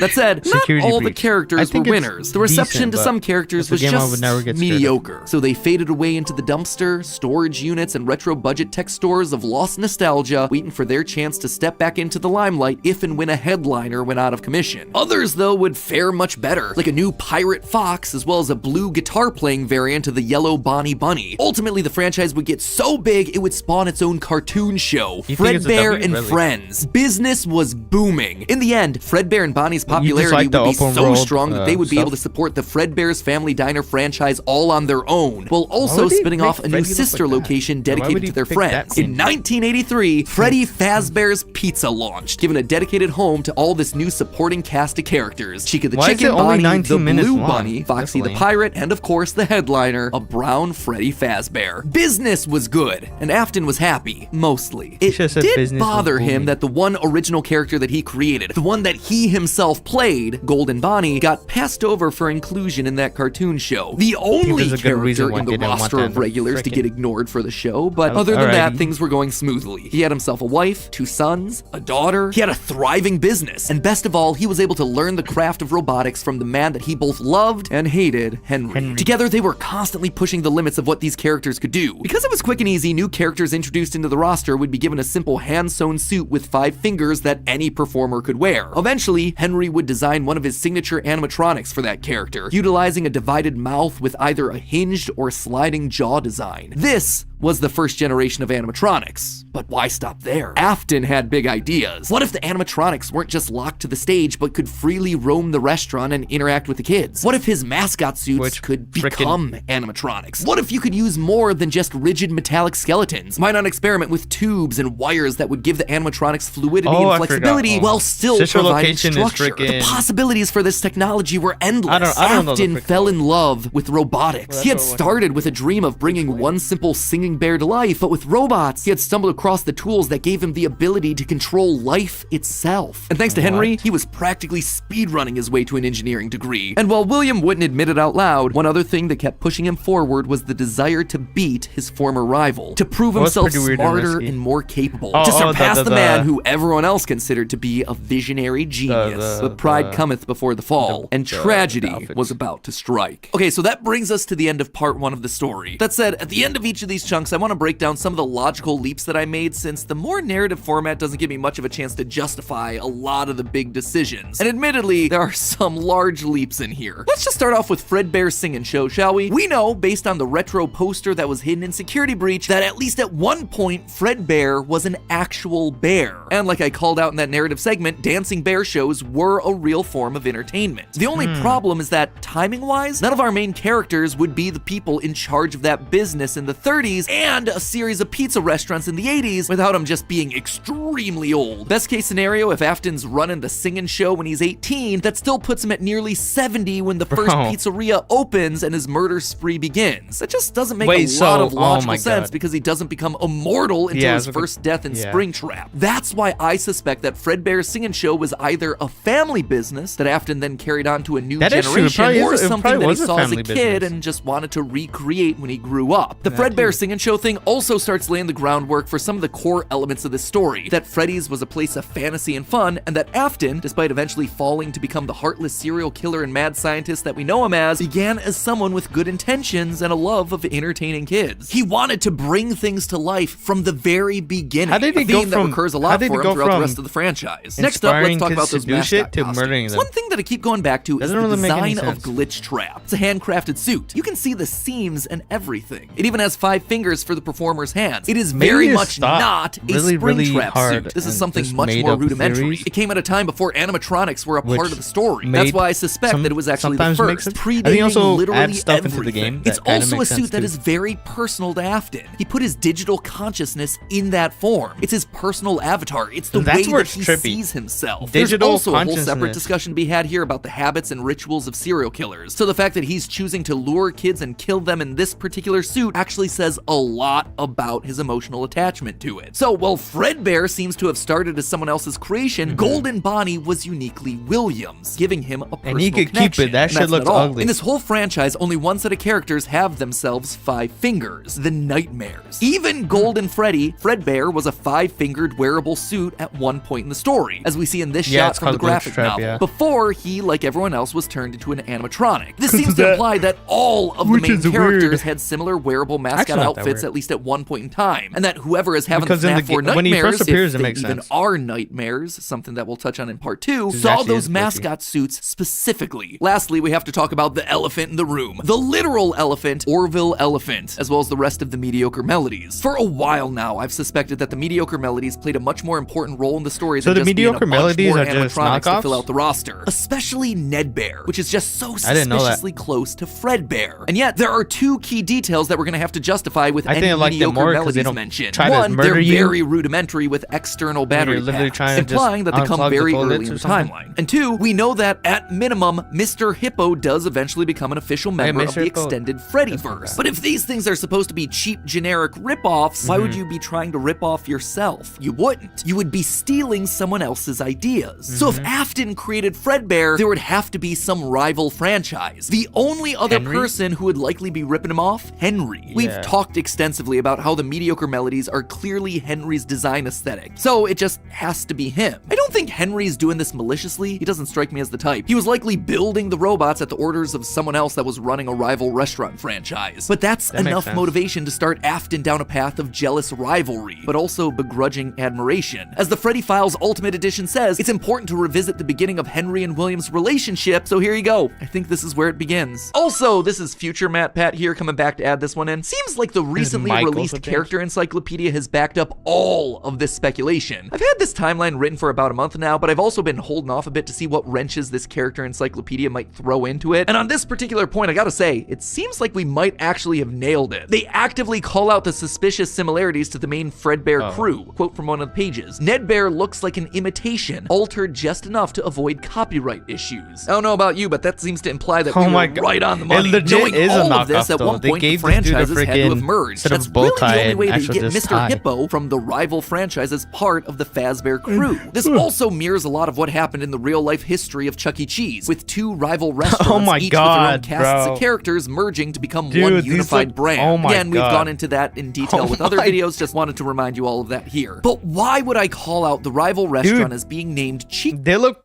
the real life animatronics look so much scarier than the freaking ones that's been scaring kids for like a couple years. Chica's Party World. Few things actually. First, we know for a fact that a location named Chica's Party World exists. It is mentioned in the source code teasing sister location. Yeah. So it is out there somewhere. What do you mean?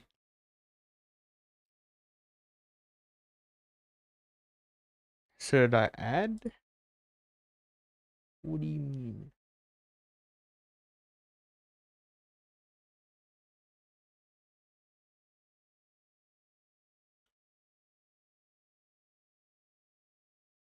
What's the thumbnail of the stream? Oh my God.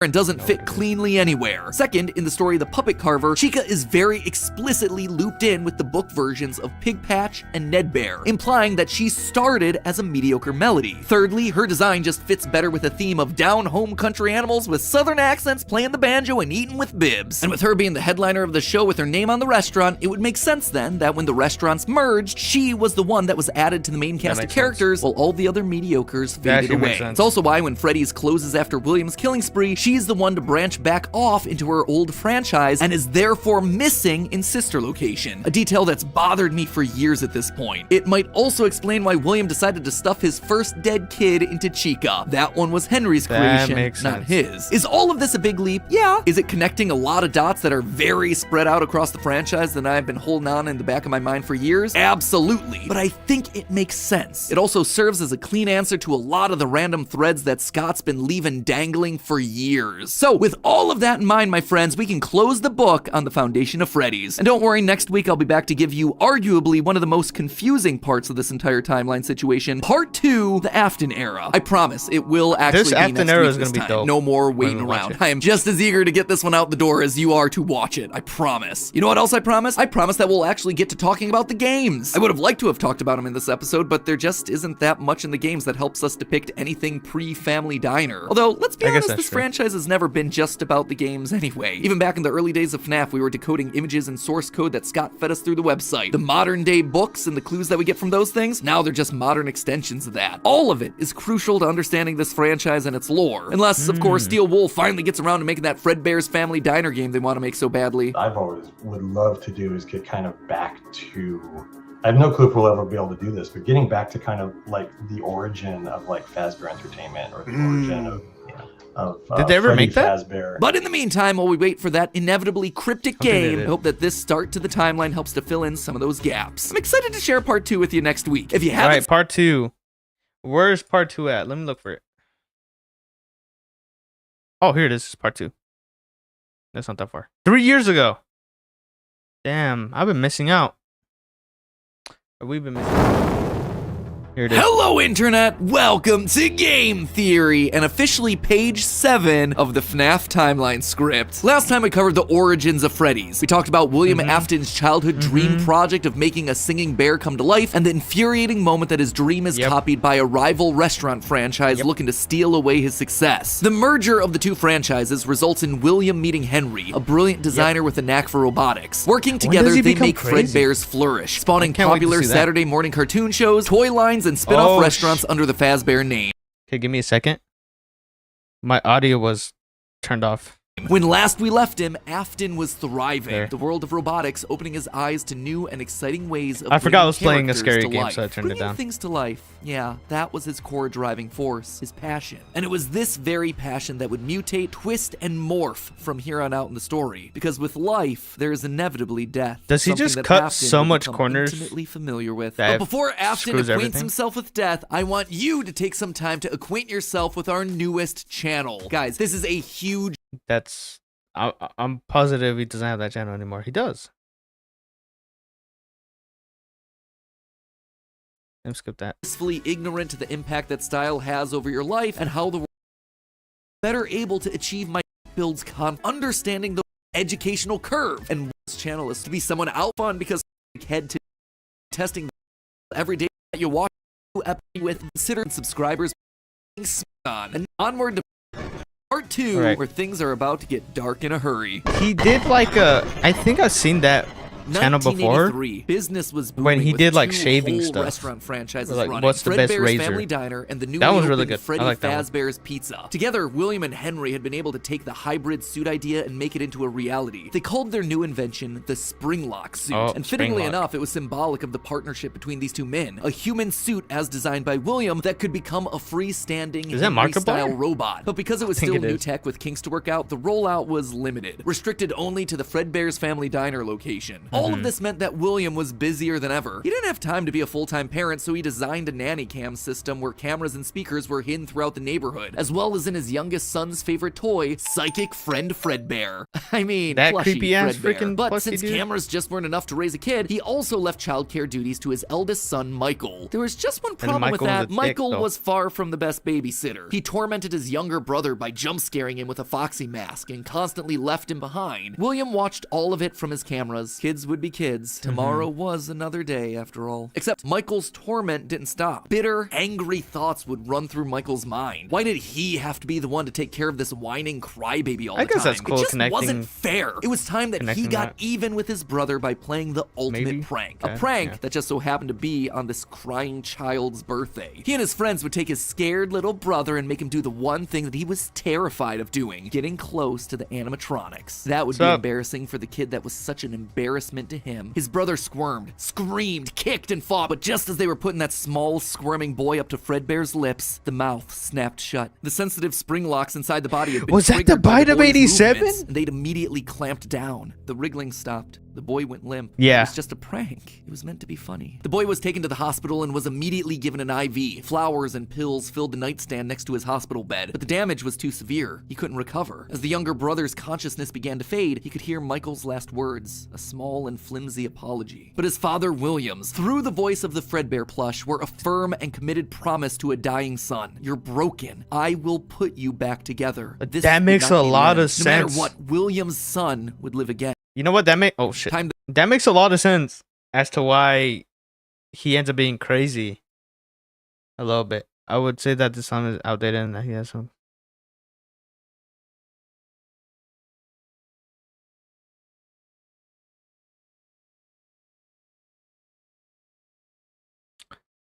Is it Matt Pat though? If it's not Matt Pat, no, I don't want to look at it.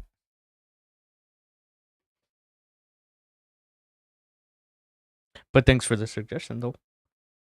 But anyway, like I was saying, it makes sense why Purple Guy would end up trying to help his son that got screwed over because he didn't bother trying to take care of him. That makes a lot of sense. As of right now.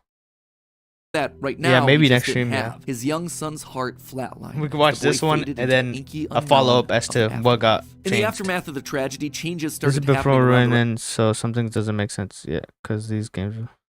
Yeah, the thing with Secret of the Mimic, I think I already said it, is that in my opinion, it feels like the lore was already screwed up, or somebody screwed it up, and then they used Secret of the Mimic to basically rewrite everything. That's why I think what they did.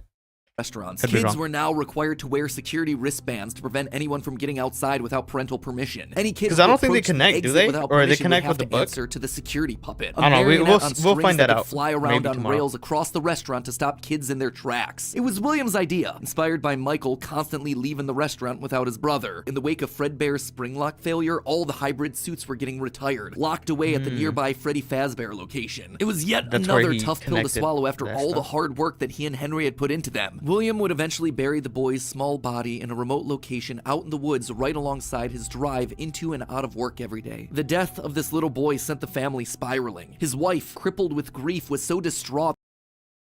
Secret of the Mimic Speak the writing is so good, or has better writing than the Aftons. We don't know about the Aftons, like, bruh. It was a good idea. It was a good idea.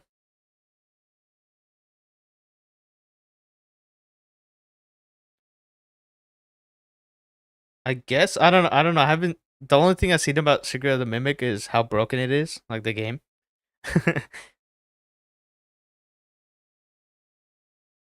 And it wasn't. I think to me it was. I don't really like the open world games, where like you just have to. It's like a set direction. Because it's easy, in my opinion. It's not that scary. It was a good idea. For the that all she the could do was universe sit and change or watch whatever? TV. But his son Michael was far worse, complaining of seeing hallucinations of a golden bear Oh, I don't know about that, but I think it's fine. standing outside of his window. Never the played boy it, was so I don't so know. racked with guilt They that are he was making a convinced VR that he game was of it. being haunted by the ghost of his brother stuck That's cool. inside the suit that took his life. The suit's three-toed feet digging into the wet earth. The words "It's me" ringing through Michael's ears. Some nights, Michael makes would sense. even go so far as to break out of his room to check the gravesite and ensure that his brother was still there. As for William himself, he disappeared into his work and his drinks. Junior's, the local bar, wasn't far from his son's gravesite. He found himself going there more and more frequently, spending longer and longer amounts of time there. The bar gave him a place to think, to remember, to reflect and stew on how Henry had stolen his idea for an animal-themed restaurant. How they'd cut his character out of the cartoon when everyone else was there. How Henry who would had want that humiliated him creepy-ass by dude in buying the him out of cartoon? bankruptcy. And now there was his son. Henry had taken his son from him. The robotic part was the part that failed after all. William ordered one more drink, but it was one too many. The bar turned him out and told him to go home. But William didn't go home. Drunk and angry, William raced back to the restaurant to give Henry a piece of his mind, only to find someone else waiting. Henry's daughter, Charlie, locked outside of the building, bullies laughing at her through the window. Fine, some other problem to fix. But then Afton got an idea. A beautifully awful. Bro, still thinking about that? Matt Pett also characterized Willem here being a caring father and loves his children, but in the Og, continue to do that like the books, novels, and movie Williams and Karen. Really? I think that's a problem. Is that The lower is like really confusing.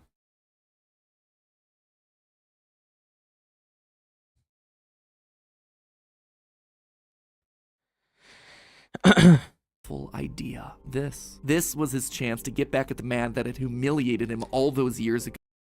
Henry had killed his business, and now Henry's robotic suit had killed his son. It was time for William to do some killing of his. I think that might be a little. If how to say this? If William, if not William, yeah, if William did not care about his kids, why would he have like cameras all over the place, and like actually be drinking all the time? Wouldn't he just be thinking about like murdering, and like how to like doing experiments on bodies or whatever? I don't know. Own. Let Henry feel what it's like to have something you love get ripped away. While parties continued inside the walls of the pizzeria, William attacked Charlie in the back alley. It felt good. He felt free. The years of resentment and bitterness trapped in his heart finally released in a moment of pure unapologetic evil. He would make Henry hurt like he hurts. And in that moment, William became a killer. He dropped Charlie's lifeless body and drove home, forced to confront his family problems later that night. Appalled, but also a little excited by what he had just done. Charlie's death would remain on the books as a random act of violence. And though Henry had suspicions about William, there was no physical evidence. Nothing that could link him back to the... He sees his children as tools. Property. Yeah, like what happened in the books and movies. crime. In the weeks that followed, Fredbear's Family Diner would close for good. The movies are high-profile deaths. I only seen the first movie and it completely confused me pretty bad. Just too much bad. I never seen the books. Besides, Freddy Fazbear's was still open, and it was the newer restaurant anyway. All the equipment from the diner, including the old yellow suits and security puppet, would get retired to that location, and there they would sit for 2 uneventful years. The rest of 1983 and 1984 were spent quietly grieving. Freddy Fazbear's Pizza and the new cast of characters were a hit. Tragic memories of their yellow predecessors quickly faded. Afton kept a low profile and buried himself in work and research, quickly reaching Henry's level of engineering and even surpassing him. And while Henry slowed down to grieve, Afton kept going, even starting his own company, Afton Robotics, for all those pet projects that were a little bit too experimental for the regular operations of the pizzeria. The first of these experimental projects was a secret workshop under his house, a veritable bunker, which allowed him to work while still monitoring his kids via... This part makes sense where he has his own place. Oh, also Charlie, Henry's daughter, didn't die in Fredbear's anymore in the games. Last year, he got confirmed to be in the Freddy's location. It says, did you know that Scott wanted to make an actual FNAF restaurant, but was scared that fans will kill children to yeah, I think I've seen that, which makes, not even gonna lie, that makes total sense. Like, actually makes total sense, dude. Like, literally.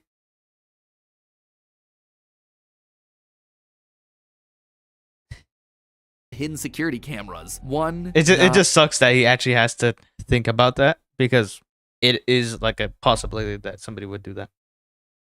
983, a passcode that served as a constant reminder of why the cameras were so important, why he was down there in the oh my god, that's where his theories came. Place. This was all to fulfill the promise that he had made to his son, right? I will put you back together. This was for him. All for him, right? But cameras weren't enough. He needed to solve the runaway Michael problem. He had to keep him in the house. He couldn't have another one of his kids wind up dead inside of an animatronic suit. So why not run a little experiment on Michael? You see, all this work with Henry had gotten Afton to start learning more about life, robots, the human mind, and what a fallible machine we as humans were. Our reality is so easy to manipulate with a few sensory deceptions. Deceptions like sound. With just a few sounds, he had discovered that he could alter a person's vision. He could transform blank, smooth plastic robots into lumbering, twisted nightmares. Nightmares far scarier than he could create with actual materials. They would appear I feel like I'll be better at that than Pizzeria. Terrifying. These would be his means of keeping his son Michael in the house where he belonged. Was it extreme? Maybe. But then again, this was the boy who had killed his son. He would make him sorry. And so Michael would grow up Michael's not only the dealing kid with the memories of his own guilt, the hospital room, the pills, the flowers, the death of his brother, but also facing literal nightmares, illusions created by sound. Michael would never forget these either. Years later, as a security guard, he would still draw pictures of them inside of his logbook. I did not know that. All of these extra projects meant that his home life suffered even more. He was an the only reason I thought it was a kid because I thought when he got crushed in it, but It's Michael's dream. Oh, I thought it was the other way around. I thought the kid was the one dreaming because he got freaking brain damage from the FNAF crunch. Absent father and a non-existent husband, leaving his wife cold and alone. Why do you hide inside your walls? She's a. When Never mind. I'm not there gonna is say anything. music He also thought that. in Yeah. my halls. All I see is an empty room. How old is Ballora? Is she just a robot, or is she possessed?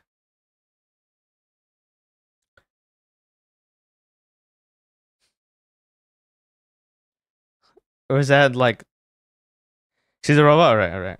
No. Because I was gonna say something, but you have to make sure with the FNAF lore.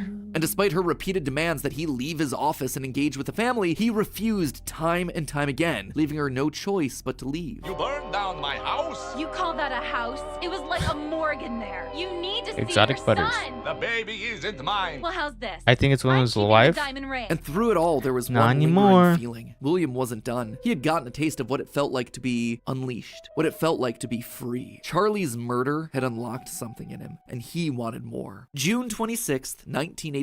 Putting on the golden Bonnie suit, he lured children one by one to the back room of the pizzeria when no one was looking. At first, he was cautious. He would lure them with promises of cake and cookies. He told them that their dog had died. He would ask for help with homework. Susie was the first. You never truly forget your first. I was the first. I have seen everything. But where to hide the bodies? He could Ballora is both representing of Miss Afton and.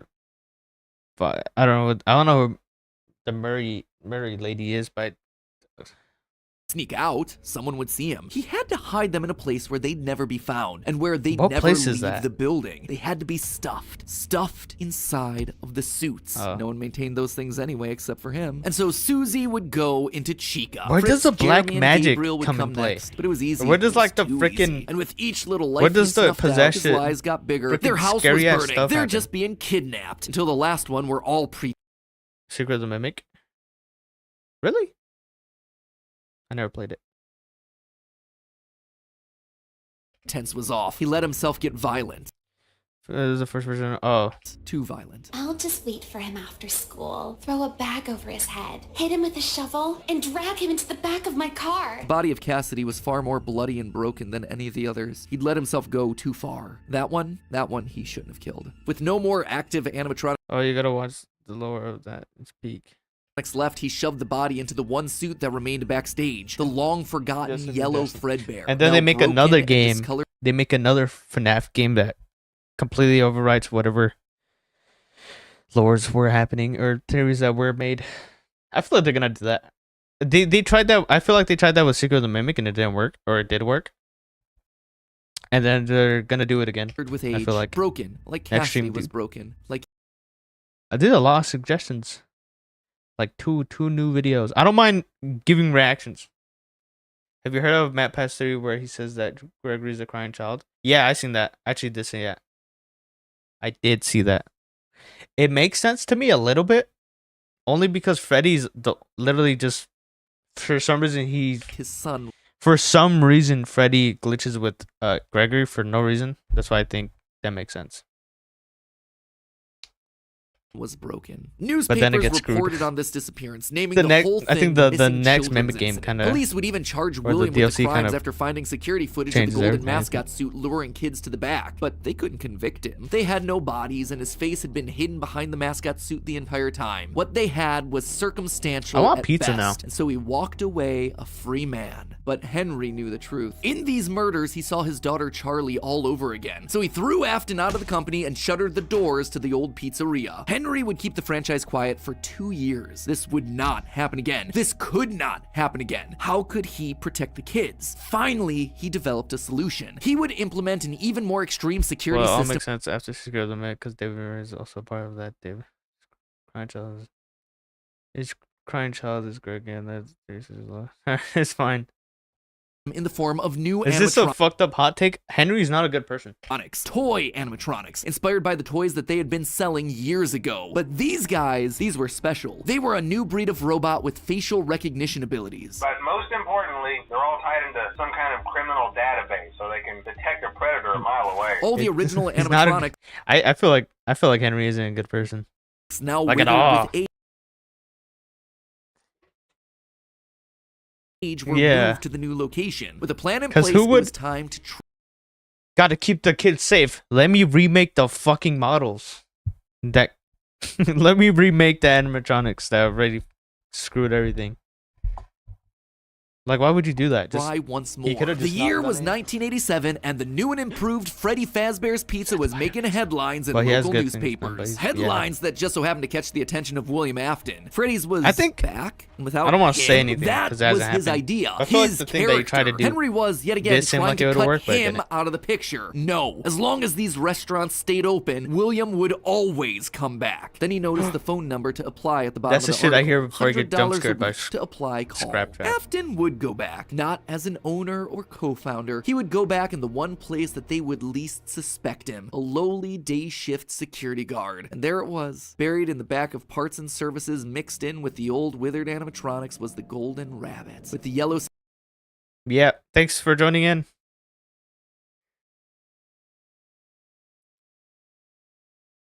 Security badge still on his chest, he used his crank to pull open the spring locks. It was time for Bonnie to give an encore performance. Someone used one of the suits. We had a spare in the back, a yellow one. Someone used it. Now none of them are acting right. From what I understand, the building is on lockdown. No one is allowed in or out, especially concerning any previous employees. When we get it all sorted out, we may move you to the day shift. A position just became available. 1987, 5 more kids. He didn't know what felt better, getting back into the suit after 2 long years of waiting, or knowing how devastating this would be to Henry the next morning. He didn't even try to hide his crime this time, just meant more blood on Henry's hands. He'd failed to protect the kids again. The restaurant had only been open for a few weeks, but William was sure that this would get it to close. Good, if he couldn't have Freddy's, no one would. Whenever a new pizzeria opened, he would be there. But as he sat in his bunkers, why didn't Henry just report William's mind? He had seen something strange. The old withered animatronics, they had been wandering around the building, spurred on by the puppet. It was almost like those old robots were trying to save the kids. Save them? They couldn't, obviously, but still, how were they moving? It was almost like they had been given life somehow. Did he have something to do with that? The following day, the news would report a security guard getting bitten by one of the animatronics during the day shift. Was that bite meant for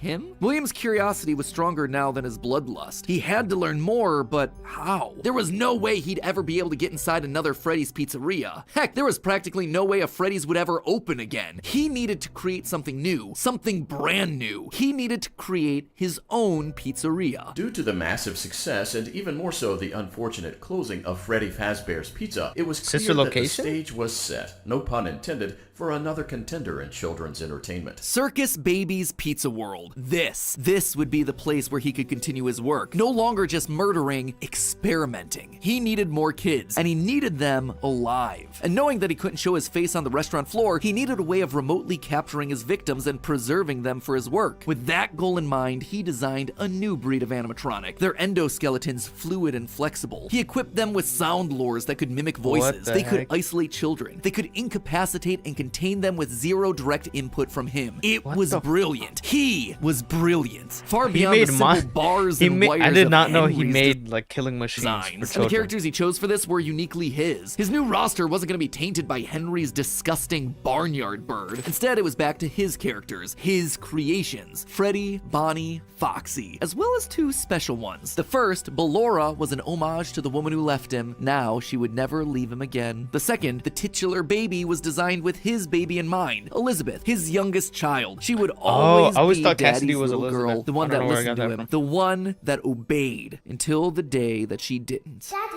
why won't you let me play with her? She's so pretty and shiny. Didn't you make her just for me? The day before Circus Baby's Pizza World opened, she disobeyed. She didn't listen. Left alone it with was Baby, Circus she got Baby too close. The before. animatronic ripped in half and swallowed her whole. A scared and confused child That one faded actually makes into sense. eternal darkness. By the time That one Afton makes found sense. her, it was too late. Her She was death gone. makes a He lot of sense. So he immediately made them canceled just the forget. launch I think he did. he made them have sound cues and like basically make them act like have like really fluid motion, I guess. He's under the guise of a gas leak. But wait, as he sat there, at Like the foot of imagine a 9-foot animatronic grabbing you, and like all the fibers are literally just are able to freaking grab you. You're cooked. And I'm pretty sure like the old animatronics, they weren't able to do anything to you. I'm pretty sure. Realistically, they couldn't.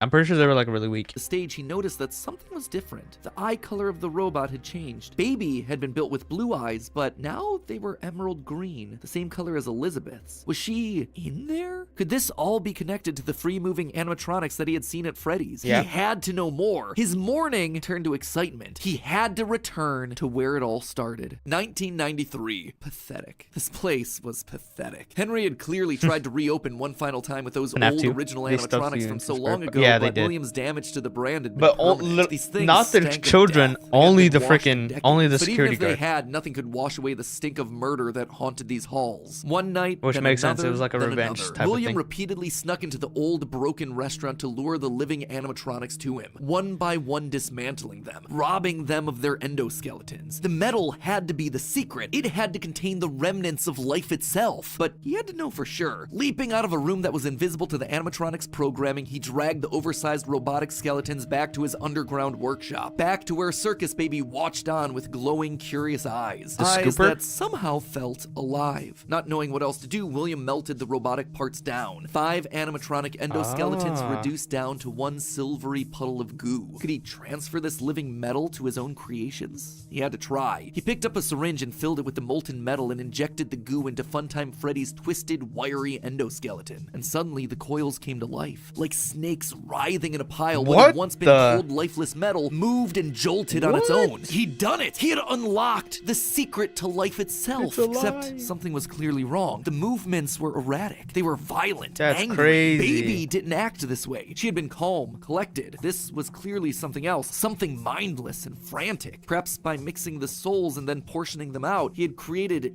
Weapon. I had no idea he did this. It makes somewhat a lot of sense.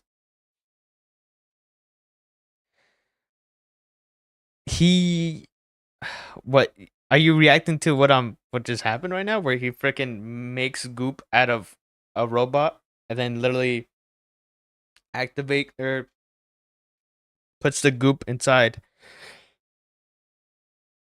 the new endoskeletons, and then they come back to life. But chaotic? Damn.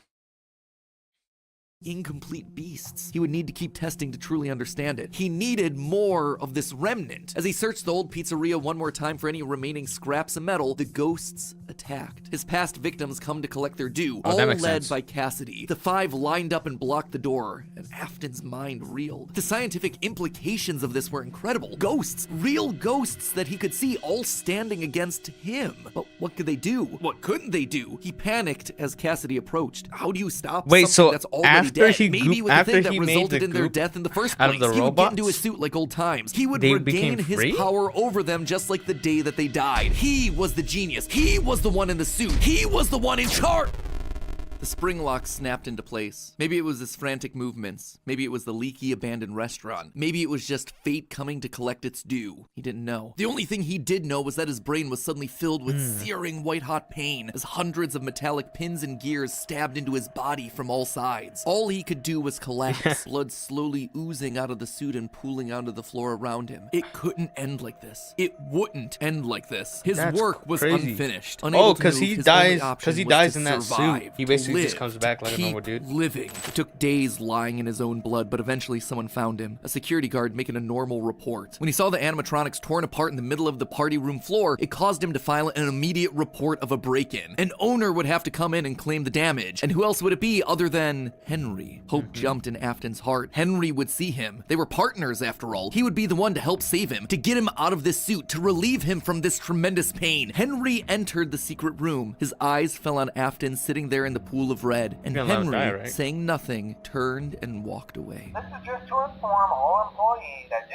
to budget restrictions, previously mentioned safe rooms are being sealed at most locations. including this one. Nothing is being taken out beforehand, so if you left anything inside, then it's your own fault. Management also requests that this room not be mentioned to family, friends, or insurance representatives. And so there Afton would sit, hanging on So for 30 years, gonna let him trapped behind the walls with an iron will that refused to die. End of this part. I say this part because it's not officially the end of the Afton era just yet, but this just felt like a really solid stopping point. The episode has gone on forever. Okay, so most of this is things that we already knew, stuff that's been established and reestablished time and time again by the games. That said, there are two things that I absolutely have to address. The first and biggest is the placement of sister location, or more specifically, placement of sister Elizabeth's location is death. fucked. To me, evidence in game seems to suggest that it was meant to come before the crying child's death in 1983. The biggest clue to this is that the crying child saw something. Remember what you saw is the phrase that's repeated over and over again by psychic friend Fredbear, aka William Afton speaking through a walkie-talkie in the Fredbear plushie's stomach. But what did he see? Well, I think we can tell based on how the nightmare animatronics are visualized. They have mouths in their stomachs, just like Baby ripping in half at the waist to swallow. I think I might, yeah.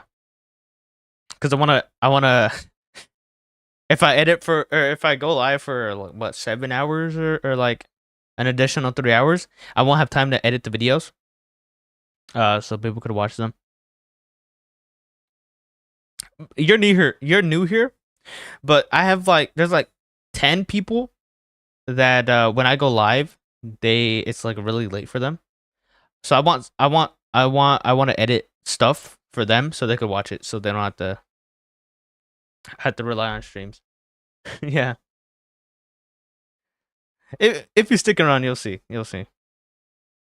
A kid. There's also the empty girl's room, one presumably left behind by a dead sister. And lastly, it explains why he's scared, and more specifically, why Afton wants him scared. He needs his kids to stay away from the animatronics. That's what I was gonna say. He needs his kids to stay away from the animatronics. Because the last time one of his kids got too close to a robot, his daughter died. That's then why he sets up the nightmares, to scare both Mike and the crying child away from the animatronics from that point forward. That's why books like the Character Encyclopedia outright suggest that we play as the crying child in FNAF 4. That's why he has a nanny cam following the crying child everywhere, so he can keep tabs on his kids when they're out of his sight. He can't let another Elizabeth situation happen. The death of Elizabeth also gives William Afton extra motivation for killing. He's a grieving father. His daughter was taken away from him, so Charlie should die as well. He's lashing out at the world after losing his kids. And again, we know that at least one of his children had to have died prior to Charlie's death, based on the mound of dirt that we see in Midnight Motorist. It also allows circus babies to open and close earlier in the timeline, which is how you wind up with Funtime Foxy appearing as Mangle in the FNAF 2 location. Basically, Elizabeth dying first has everything it needs to fit, except for the most important thing, the murder weapon. Why would Afton be building an animatronic with a giant claw in its stomach so early in the timeline? At this point, he just has no motive. It just doesn't make sense prior to 1983. At this point in the story, he hasn't killed anyone, and we know for a fact that the missing children's incident is 1985. So Elizabeth's death coming before any of those events just doesn't work, hence why I placed it where I did in the narrative timeline. Afton's death here is also a bit tricky. We know that he returned to the FNAF 1 location to break down the original animatronics in order to harvest their remnant. We know that he melts down 5 things to become one thing. Candy Cadet makes that very clear. So the 5 things are the 5 endoskeletons from the various animatronics. That would be totally fine if it weren't for one huge problem. On his 5th visit to the pizzeria, Afton gets spring-locked. So either the 5 becoming 1 starts in 1993, but then finishes 30 years later when he re-emerges from the wall to add the last endoskeleton to his pile, or he's had himself some reason to return to the original location after harvesting all the stuff that he can. It's not ideal, but it's the one angle that makes the most sense. And with that, this next chapter comes to a close, thereby leaving us with 5 more games to cover and another 40 plus years of Fazbear history to recap. Ooh, when you put it that way, something tells me that this might balloon into 4 parts. Ugh, we'll see. Anyway, until then, my Fazheads, congratulations, you made it through a massive upload. And hey, if you are still looking for more to watch, then check out the other 5 brand new awesome theories over on our new sister location, Style Theory. This thing literally launched.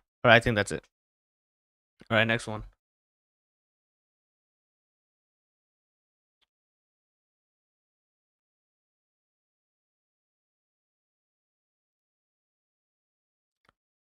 Oh my god, there's one more. It's this one and there's one more. 40 hours? I think it said 40 minutes. No, he said 40 years of Hello, intern. stuff. 40 years of lore, I mean. Welcome to or Game Theory and the FNAF lore. page 20 of our final FNAF timeline. This is getting ridiculous. Last time we covered William Afton's rise as a serial killer, how the loss of his young son in 1983 caused him to make one fateful promise that would ultimately serve as his driving force for decades. I will put you back together. Fueled by grief and obsession, Afton would lose himself in work and drinks. One night in a fit of rage, he lashes out against Henry's young daughter Charlie, his first murder. This moment becomes the first domino to fall in a long sequence of events that ultimately destroys William's life and the lives of those around him. That one murder gives Afton a taste for blood, resulting in the deaths of 10 more children across 2 different pizzerias. Those children go on to possess animatronics, giving Afton his first exposure to Remnant and the potential solution for bringing his son back to life. The need to learn more about this miraculous power leads him to produce the Funtime animatronics, as well as their capture devices, robots designed to bring kids to him for experimentation and collection of more Remnant. Except there was one thing that he didn't account for: his daughter's curiosity. He made the robots too appealing, and it would cost him Elizabeth's life. Now with 2 children to put back together, Afton was more desperate and crazed than ever, returning to defunct pizzerias to steal the possessed metal still living inside their walls. What he didn't account for, though, were the ghosts, forcing him to pay for the sins of his past. When last we left him, William was spring-locked, bleeding to death behind a secret wall. Gone, but certainly not forgotten, as we're about to see in today's video. Today we're finishing up chapter 2 of our story. I need to go blow my nose over back. Get water.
All right.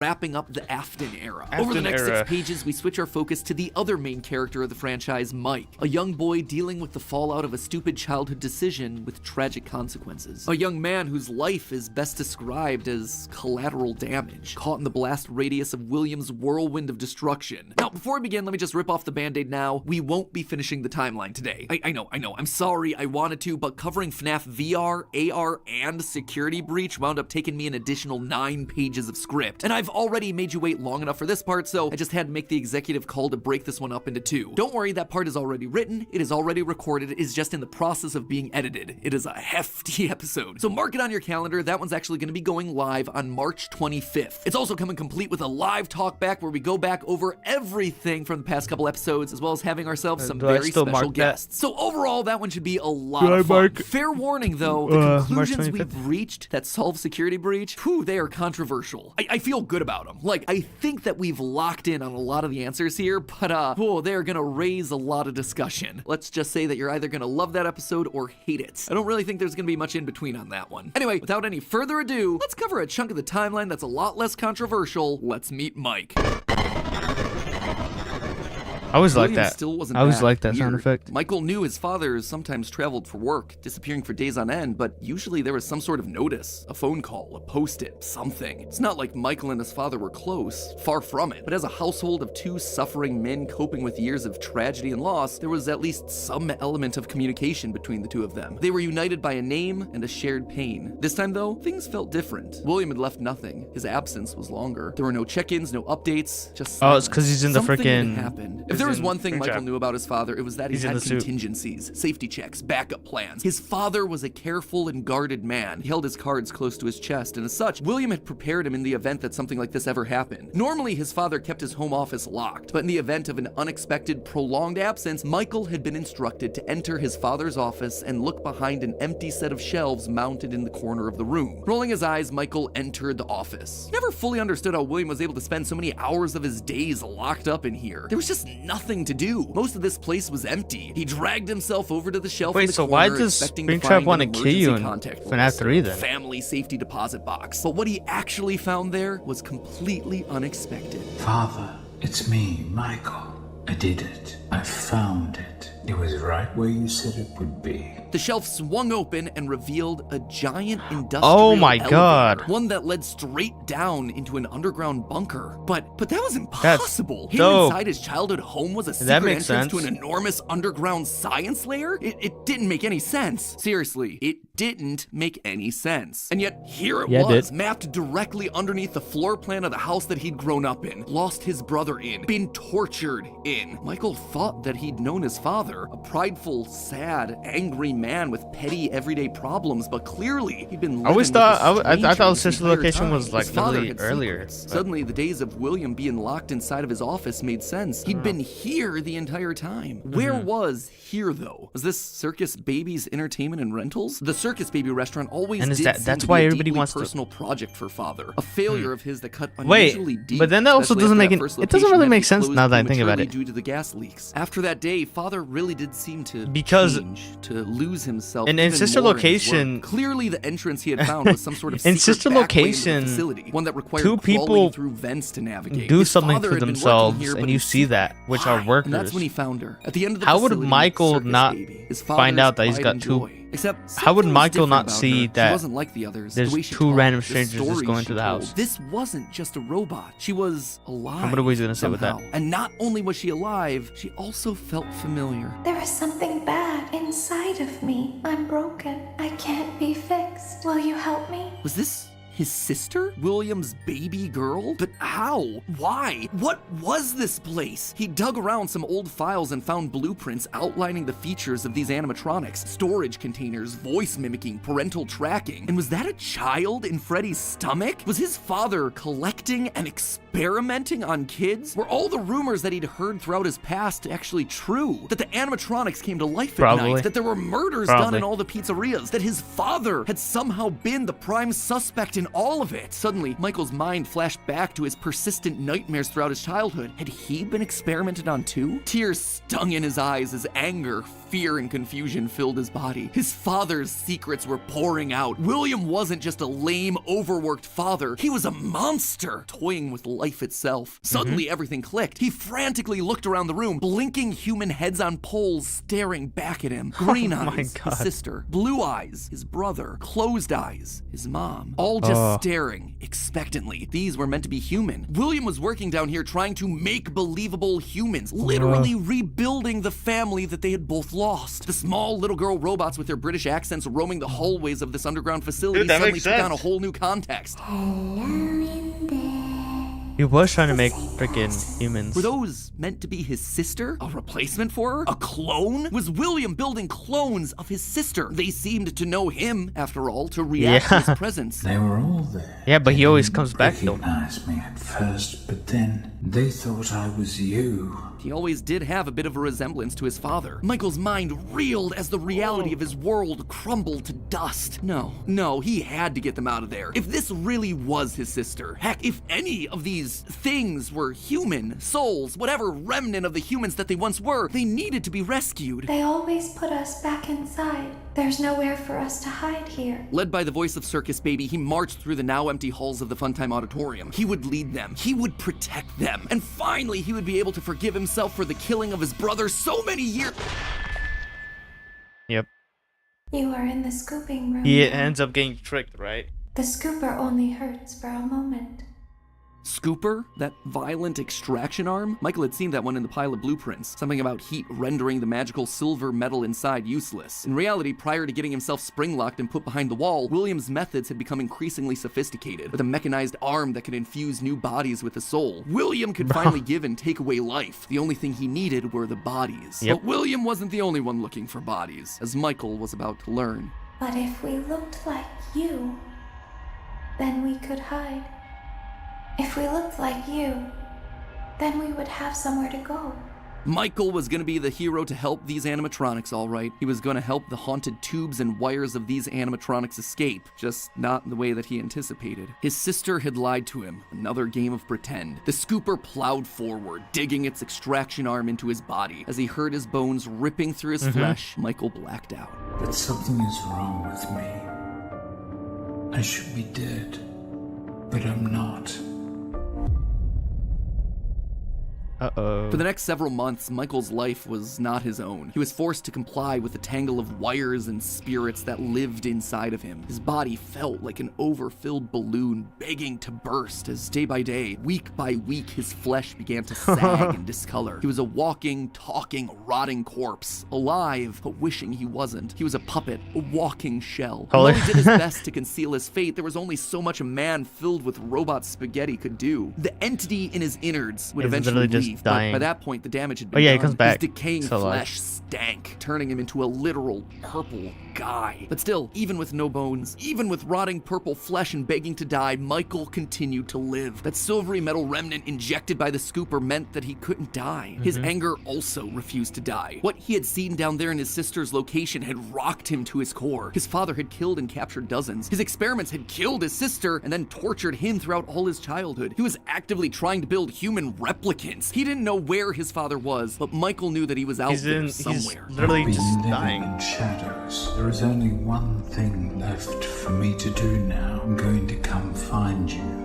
Michael had to correct for the sins of his father. He had to make things right. Michael would burn Fazbear Entertainment to the ground. I mean, what else could you do when your skin was permanently purple? Michael's strategy was simple. He would apply for night security guard positions at the old defunct Pizzeria locations. That way, no one ever had to see him or smell him during his shift. And all these old, shuttered locations did need guards. Teenage vandals and squatters were always looking to get inside these abandoned buildings, and yet no one ever really wanted to work an overnight graveyard shift unless they were practically out of options. Enter Mike. One by one, he would take on the job of security guard, changing his name each time to ensure that no one was able to follow his paper trail. Once inside, he could tamper with the animatronics and figure out how they worked, writing about his experiences in his security logbook. Is that where Helwana comes to play? Upper management awkwardly welcomed new recruits wait, no, Helwana's summer just jobs, even though he was working there nowhere near the summer months. He heard the gory details of his father's franchise from the outsiders looking in, confused and afraid about what was happening in the walls around them. Sometimes he would see his brother in the form of the Golden Freddy suit. It's me appearing on the walls around him. Except now, there was something else there. He was no longer alone. Another angrier presence was also in the suit, as if two spirits were forced to share the same body. And Golden Freddy would attack him now. It was aggressive. Its vengeance wanted to lash out at anyone with the Afton name, anyone who wore a security guard outfit. Over time, Mike worked his way through the old restaurants, the original Pizzeria, the bigger, better Freddy Fazbear's. He spent weeks there looking for clues as to his father's whereabouts, and each time at the end of his week shift, he would then set the location on fire. Remnant can't survive high temperatures after all. So would he do that? Would would he actually burn the places after a week of working there? Would he do that? I think so.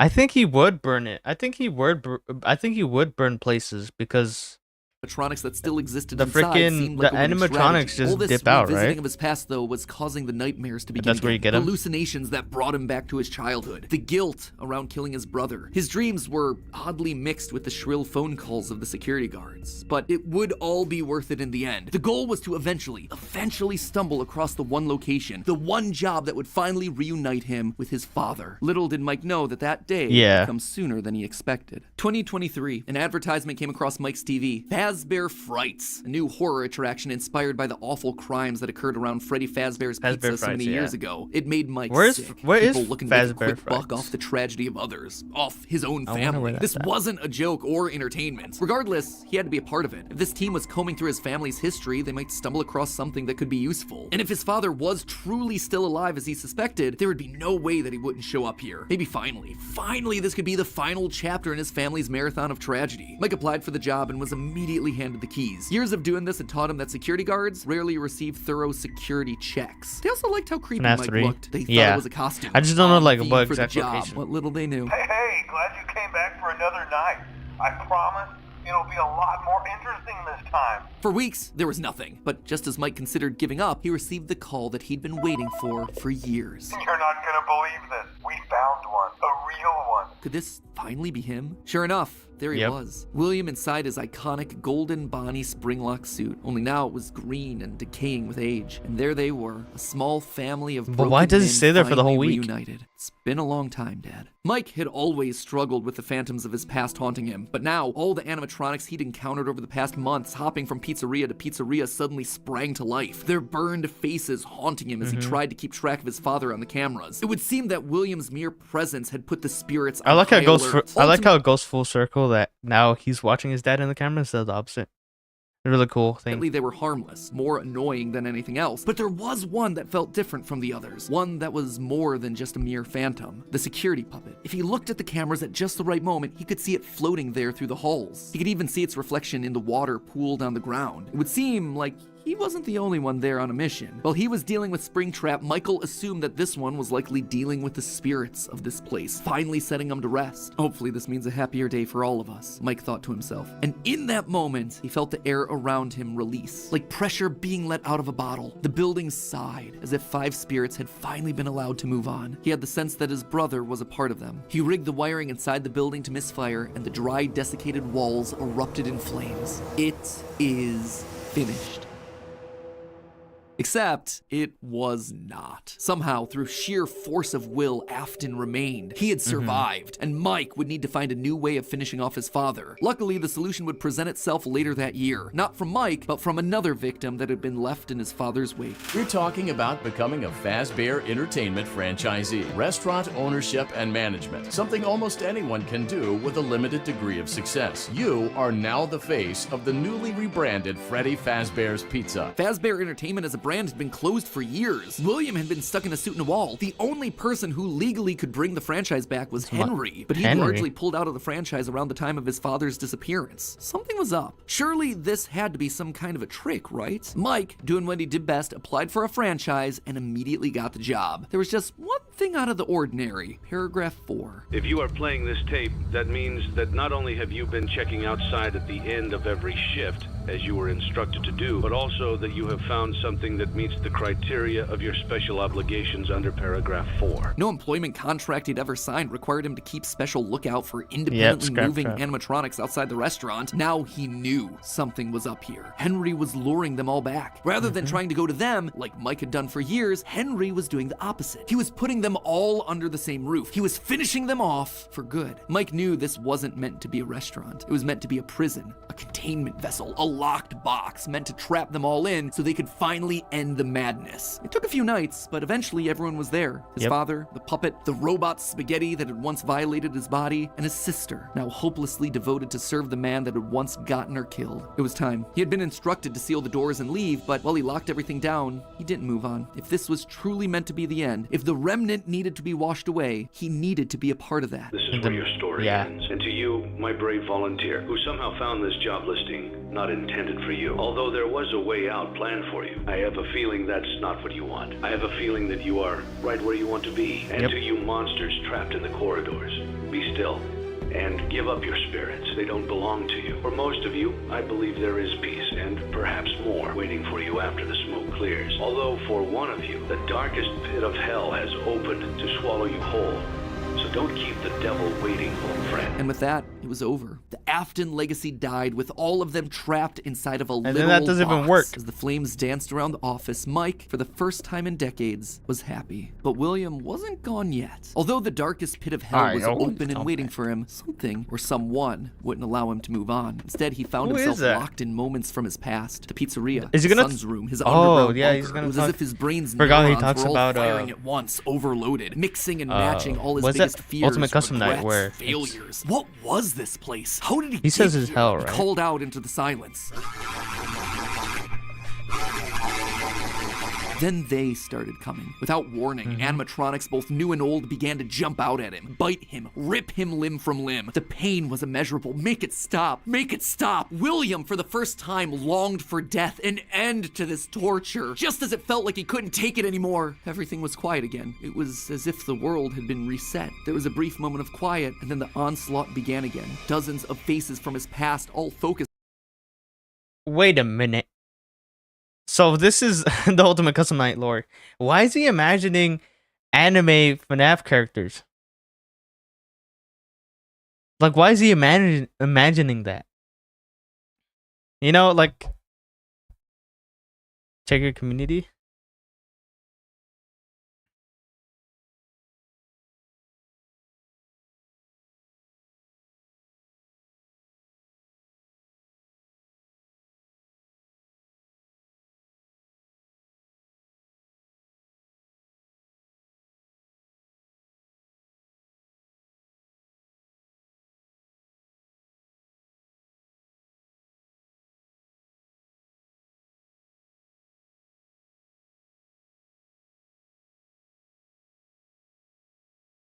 Bro, that's actually kind of funny.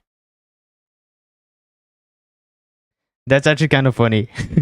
You should have made it a little bit bigger and made the text a little bit bigger. But that's really funny. Hold up. Yeah, right? Like, dude, this dude's just losing it. On him, a waking nightmare that he couldn't escape from. More pain, more risk. Like, he's just imagining some crazy stuff. It was his own personal and they're speaking. I'm pretty sure they speak like Japanese, right? Am I mistaken?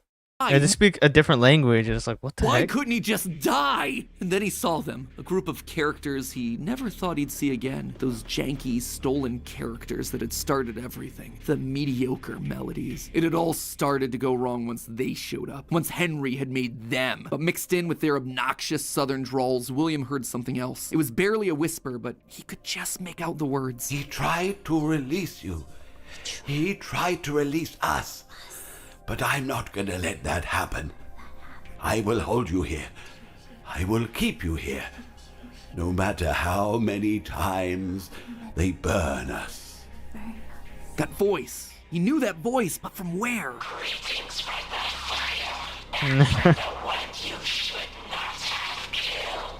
The one he shouldn't have killed. William thought back. He'd done a lot of awful things, but there was always the one that stood out. Oh, not Charlie, his drunken he killed somebody revenge, that not was supposed to Susie, be killed, his right? first true murder. No. Instead, it was the one that he had lost control with. The one that he had broken beyond repair for no good reason other than because he could. The one that he'd stuffed inside the golden bear that his partner used to wear. Cassidy. They were back, and now they were trying to punish him, to make him suffer like he'd made them suffer. It was almost like William and Cassidy's souls had been locked together, fused by a collective rage and spite, each refusing to move on. But while Cassidy was so focused on taking revenge, they actually did the one thing that would be the downfall for so many others. They kept William alive. Even though fire should have destroyed the remnant that was coursing through his being, Cassidy kept William breathing, paving the way for his escape. William's will was so strong, his soul so powerful that he managed to put a part of himself inside the circuitry that housed the spring-lock suit. And there, his consciousness lay, inside a single circuit board, waiting for someone to find him and set him free. A person that no one would suspect. That makes okay, a lot. So a bit of a shorter He's chunk, gonna but an freaking important one as we bring shift the perspectives to Hawana Mike shit and tell his too, side of the right? story. And with FNAF VR, AR, and Security Breach having so much to explain, I didn't want to rush through things by trying to cram it all in here. Don't worry, I know you've all been patient. The final video is happening on March 25th. That is locked. It is getting ready to go. Trust me, I want this thing to be over and done with as much as you. I am not just stretching it out for the views. But before we wrap up for the day, I did want to talk about the big Orville elephant in the room, Mike's quest for revenge. You might have noticed that I was vague about the dates, and there's a good reason for that. I don't know them. There is no good way for me to make them fit in. Here's what I do know. We know with a high amount of certainty that Michael Afton is the character that we play as up until Ultimate Custom Night. Because they talk about the smell, right? Security guards for FNAF 1 and FNAF 2 respectively get fired for, quote, tampering with the animatronics and odor. So weird connection between the two of them, right? But now, look at the phantom animatronics that are haunting us in FNAF 3. They use models from both FNAF 1. He didn't explain the people that are in the basement.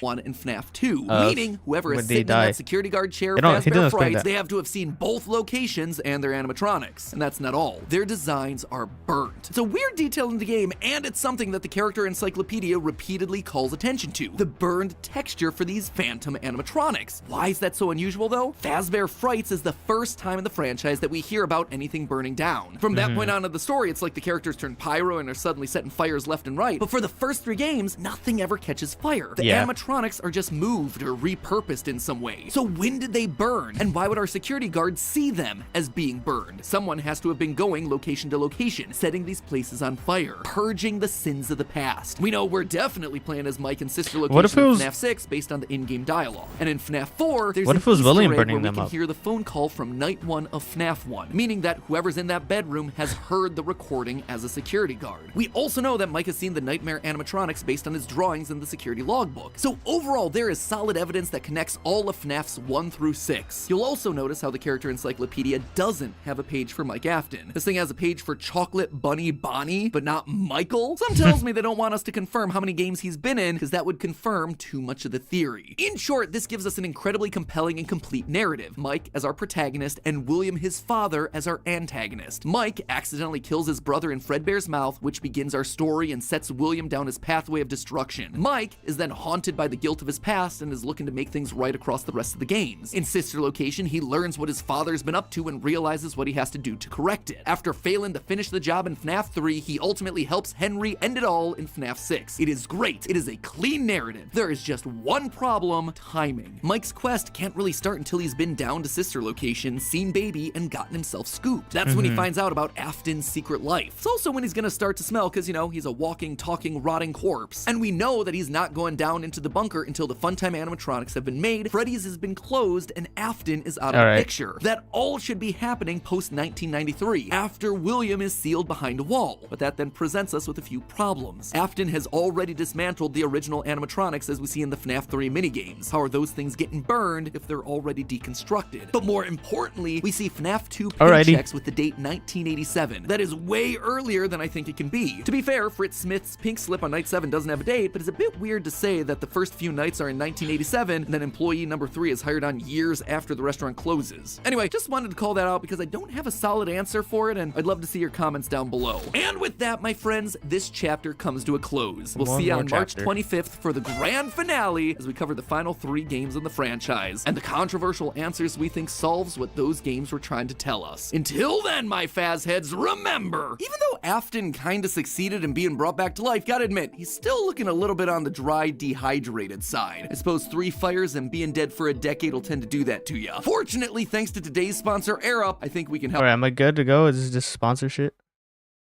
Yeah, I'm good.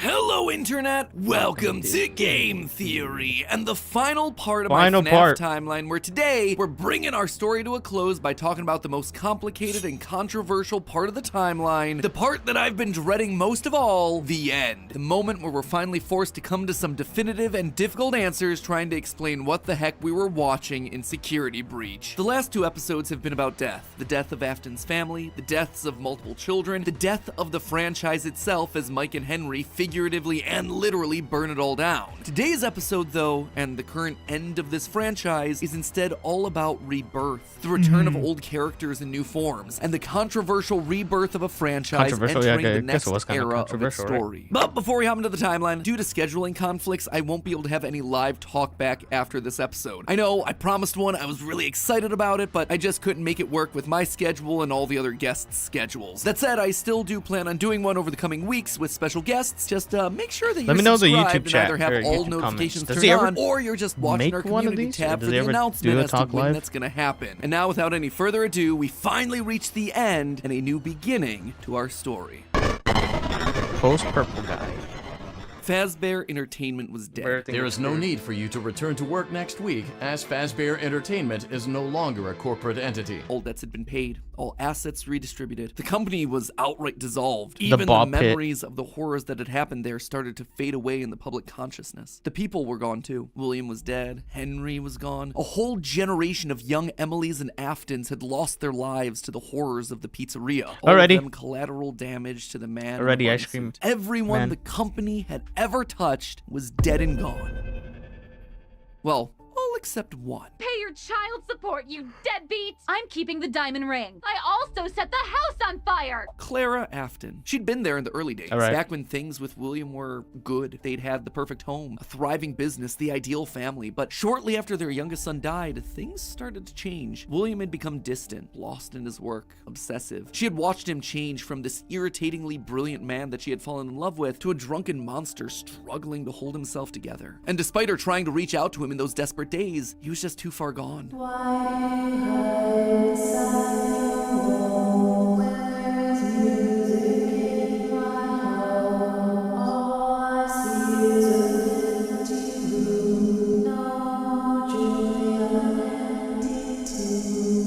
Admit it, you wanted to let me in. For her sake, she had to leave the relationship, and from there, she largely faded into obscurity. A mystery from William's past, a footnote in his history, and that was fine for her. She wanted to leave that part of her life behind. She tried to move forward, never wanting to hear the name Freddy Fazbear again. A time defined by mistakes. When does she show back? Or when does she come back? But then, the paperwork started to arrive. As Fazbear Entertainment began to close as a corporate entity, suddenly her mail was flooded with notifications, requests, obligations. She had been there since the beginning, helping William in the early days of his business, and now, as a shareholder and sole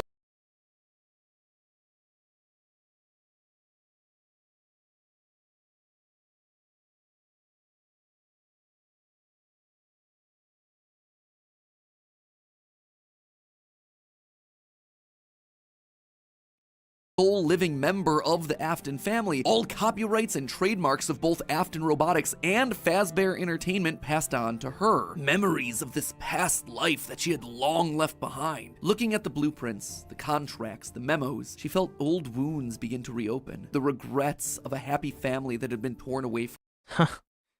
It takes YouTube a while too.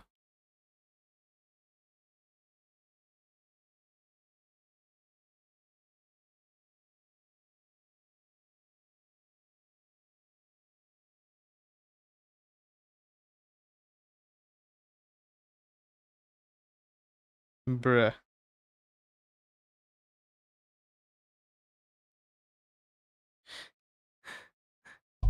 It's a big ass neck. This one was funny. Which one?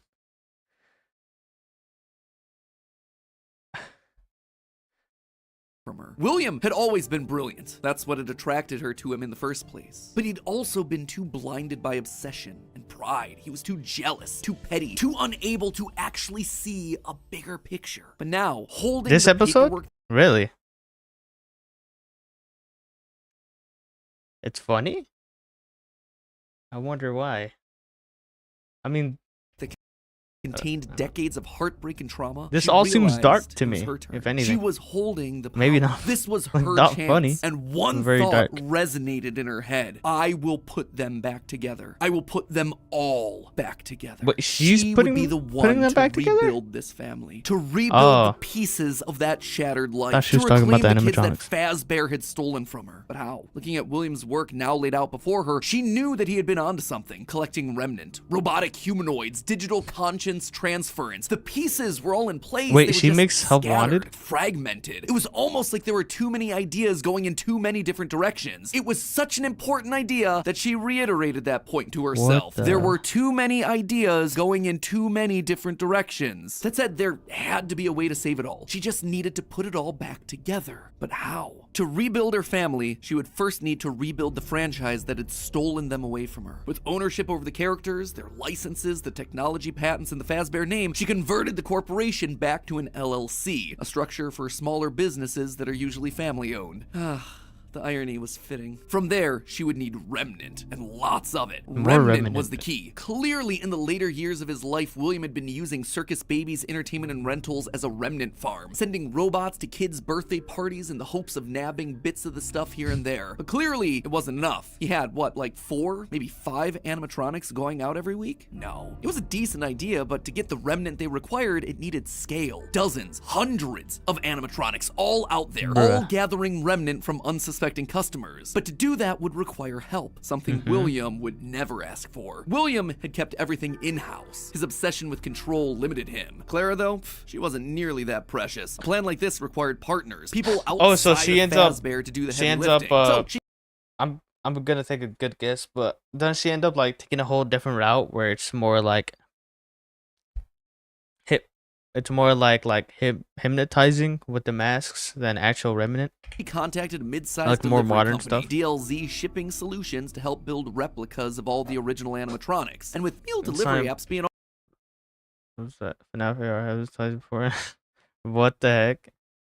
all the rage, why not an animatronic delivery service? Order one to celebrate your birthday, your Halloween party. How about a 4th of July picnic? We'll invite Liberty Chica and 4th of July Freddy on over. She would make sure that they made skins for every occasion. Chocolate Bonnies for Easter, Shamrock Freddy's for St. Patrick's Day, Dia de los Muertos Chicas. And thus, the Fazbear Funtime service was born. That's right, with the Fazbear Funtime service. He got sponsored. Markiplier actually got sponsored to do that. Watching your back. Was it ridiculous? Absolutely. Was it a sellout? Pfft, no doubt. It was exactly the sort of thing that William would have hated, but it needed to be done to get enough Remnant. Normally, the novelty of ordering an animatronic wore off after like one, maybe 2 times. A good amount of sense that for new you hire suddenly you had yourself an animatronic perfect for every occasion. It would keep people hooked. It would keep them ordering the latest and greatest that Fazbear Entertainment LLC had to offer. And all the while, they'd be collecting and returning the Remnant back to her. In a word, it was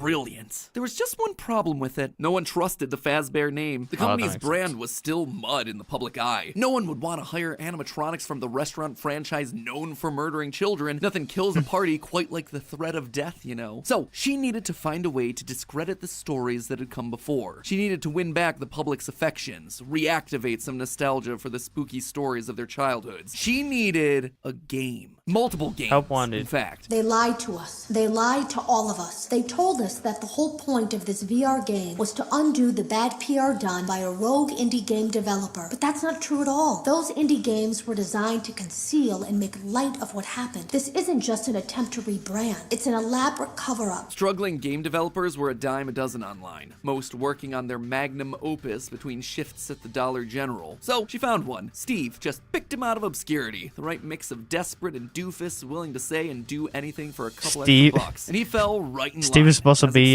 delivering stupid little things with dumb generic names like Mangle's Quest, Balloon Boy's Air Adventure, Five Nights at Freddy's. Bad gameplay with even worse graphics, but hey, they got the job done. People were suddenly talking about the clues inside of these things, searching for the hidden lore. They were actively making jokes about dead kids at pizzerias. Her husband's twisted history of serial murder had suddenly been reduced to a mere Nancy Drew mystery to be solved. The plan had worked. Freddy Fazbear's was suddenly more popular than ever. Things were going shockingly well. Her takeover and reboot of the franchise was full and complete. Suddenly infused with cash, she built the largest, most ambitious project yet, the Mega Pizzaplex. Yep, William had always been so visionary, but always thought so small scale. He was careful to a fault. Not her, though. She knew that this latest project needed to be big. It needed to be flashy. It needed to be a palace for children, a place that got people talking and checking out the latest in Fazbear products. So with a steady supply of Remnant flowing in, it was finally time. The stage was set. It was time to get to her real goal, literally rebuilding a family. March 2035. The first was obvious. The crying child, her little boy, the one that was the first to get ripped away. Oh, yeah, the Pizzaplex is apparently built before help wanted in this. I mean, it kind of makes sense though, doesn't it? I wonder. Somebody in the comments not so long ago said that Matt Pat's was somewhat messed up. Matt Pat's theory, and to watch another one after this, or I decided to watch another one. Not in this stream, next stream, or whenever I stream again, of another video that fixes what Matt Pat got wrong. From her. She'd seen down in his bunker that William had gotten very close to replicating artificial humans using animatronic technology, and so that's exactly what she would do. Rebuild her boy from the ground up using robotic parts. It is, I would say, it doesn't really make sense how supposedly she has a lot of remnant, or like a lot of kids, but she only made like 3 or like 5 more, or 5 brand new animatronics. That doesn't really make any sense. If she had a lot. His shaggy brown hair, his favorite striped shirt, even down to small details that no one would notice, like the band-aid on his left knee. William's research had even found ways of making animatronics that could bleed and process food, making them virtually indistinguishable from a typical human. No, they need money to build the location. The indie games are a bust, and the VR games what gives them the buffer. Oh.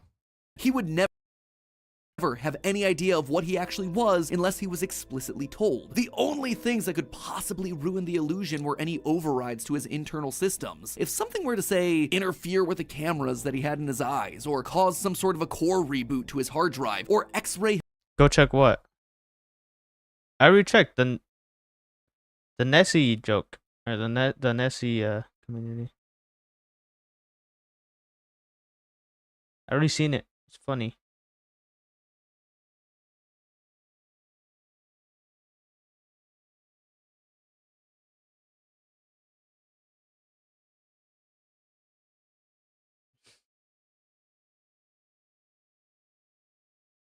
The legend.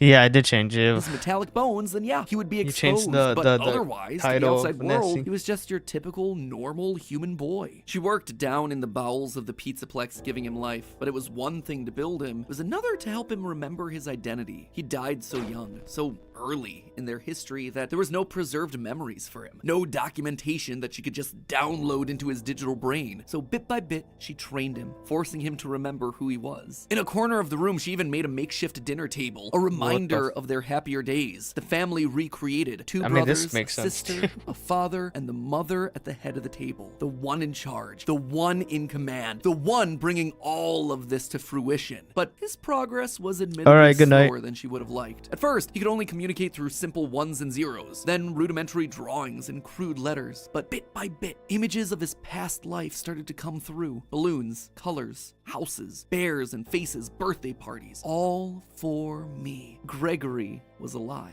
As the robot boy embraced her, she felt the warmth that she hadn't in decades. This was the joy that she'd been working towards. This was what it was all for. Her son, back in her arms again. The plan was working.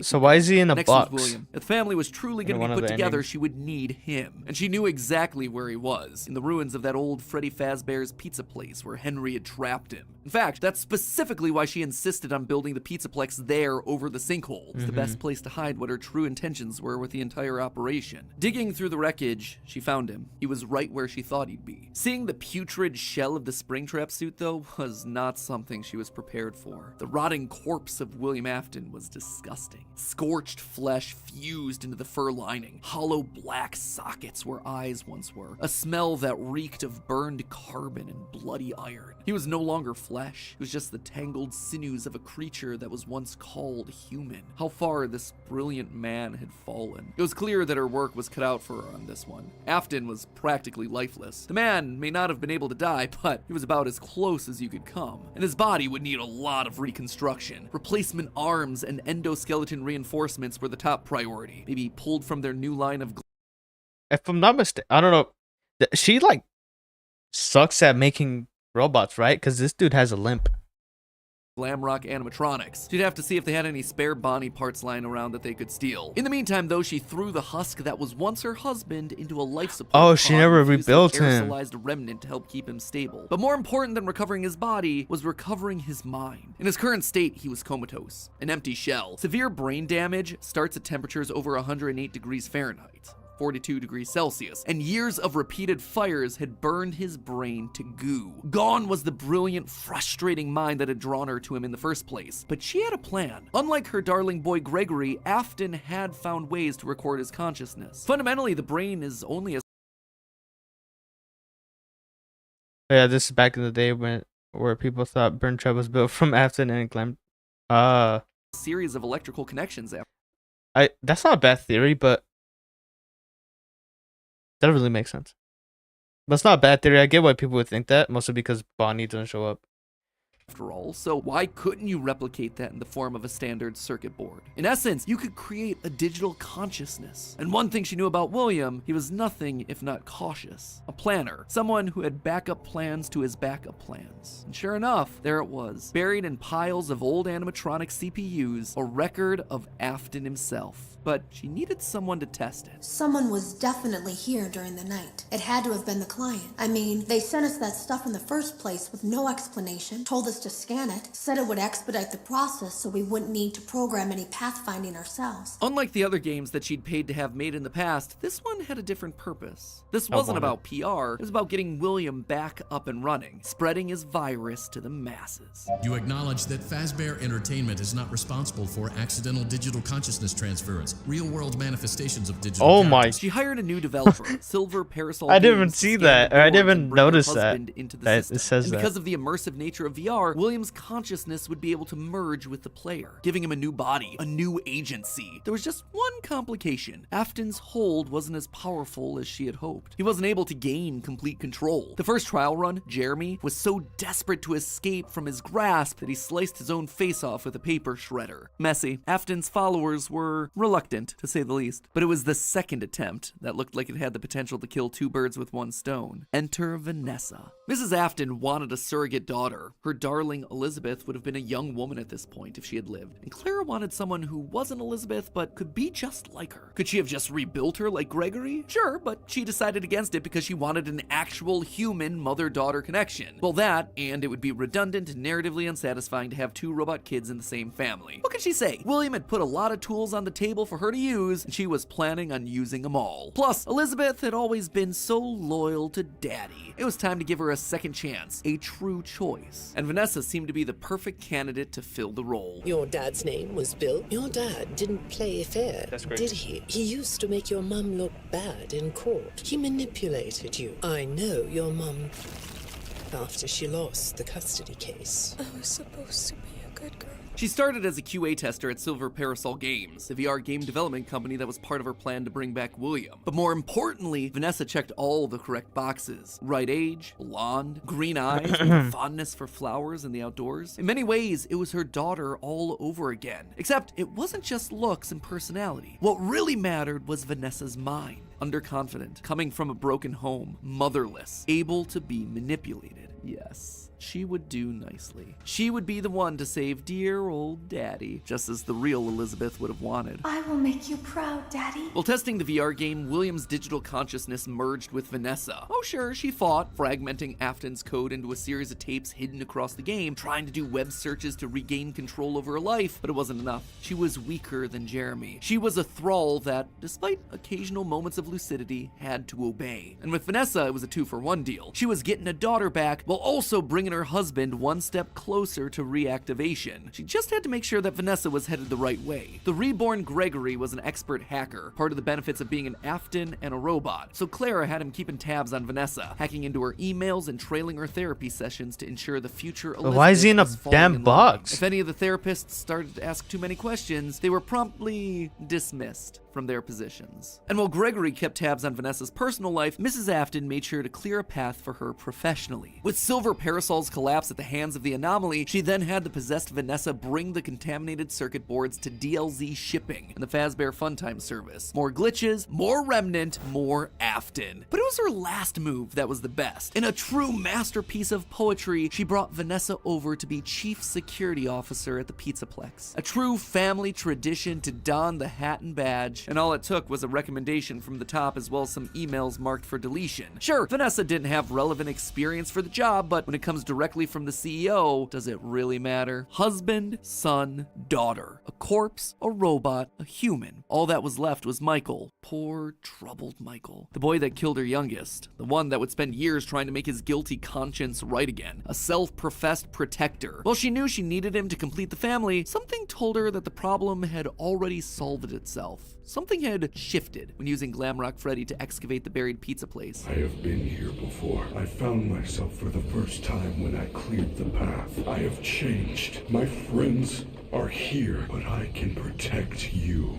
I am not me. Maybe it was the remnant that had coursed through Michael's veins. Maybe it was the spirit of Michael living on as a protector. But he was there, somewhere inside of Glamrock Freddy. She could feel it. And just like that, she'd won. That makes sense. She'd done it. Sure, there were still some kinks to work out, some final brainwashing of Vanessa, some rehabilitation of William. A good amount of it they doesn't. Were there. Finally, all together again under one roof. The Aftons reunited. A happy ending. And that's how it could have ended. That's how it should have ended, had it not been for a few unanticipated developments. For one, something was just wrong with the Pizzaplex. Almost as if the entire building was...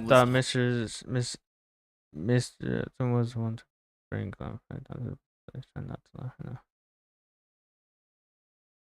yeah, it doesn't really make any sense.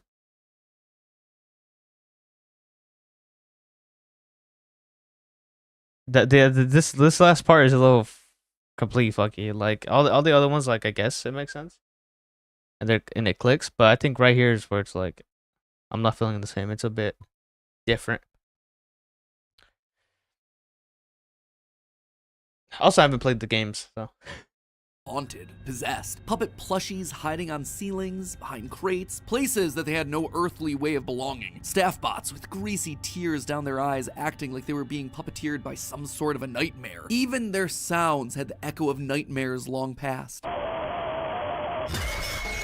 It was as though a guardian spirit of the past refused to move on. As long as her husband was around, it too would linger. Only now, it wasn't just in one body, but it was in the essence of the building itself. She had seen stories of houses built on burial grounds getting possessed by angry spirits, but she'd never assumed that it could be real. Then again, in a world of living spirit metal and mind-controlling glitches, who was she to be so judgmental? The whole thing was ridiculous. Why would this be the line that she refused to cross? After all, the Pizzaplex was built over the burial ground of angry spirits, but it was the power cords that finally convinced her that something was wrong. Suddenly, these cords were striped black and white, like the security puppet from generations ago. The very foundations of this place, the materials and wires that constituted it, were rebelling against her, against the Aftons, against the quest to bring them all together again. And it was being helped by something else, something slithering through the building. Maybe they were connected, she couldn't be sure, but a blob of living wires could be heard oozing through the walls, stealing pieces and parts of the old animatronics showcased in Rockstar Row. She could only assume that it was a byproduct of all the remnant they'd been collecting. From Afton's testing, she knew that both light and dark remnant existed, one of positive emotions and the other created from anguish, anger, agony. Perhaps this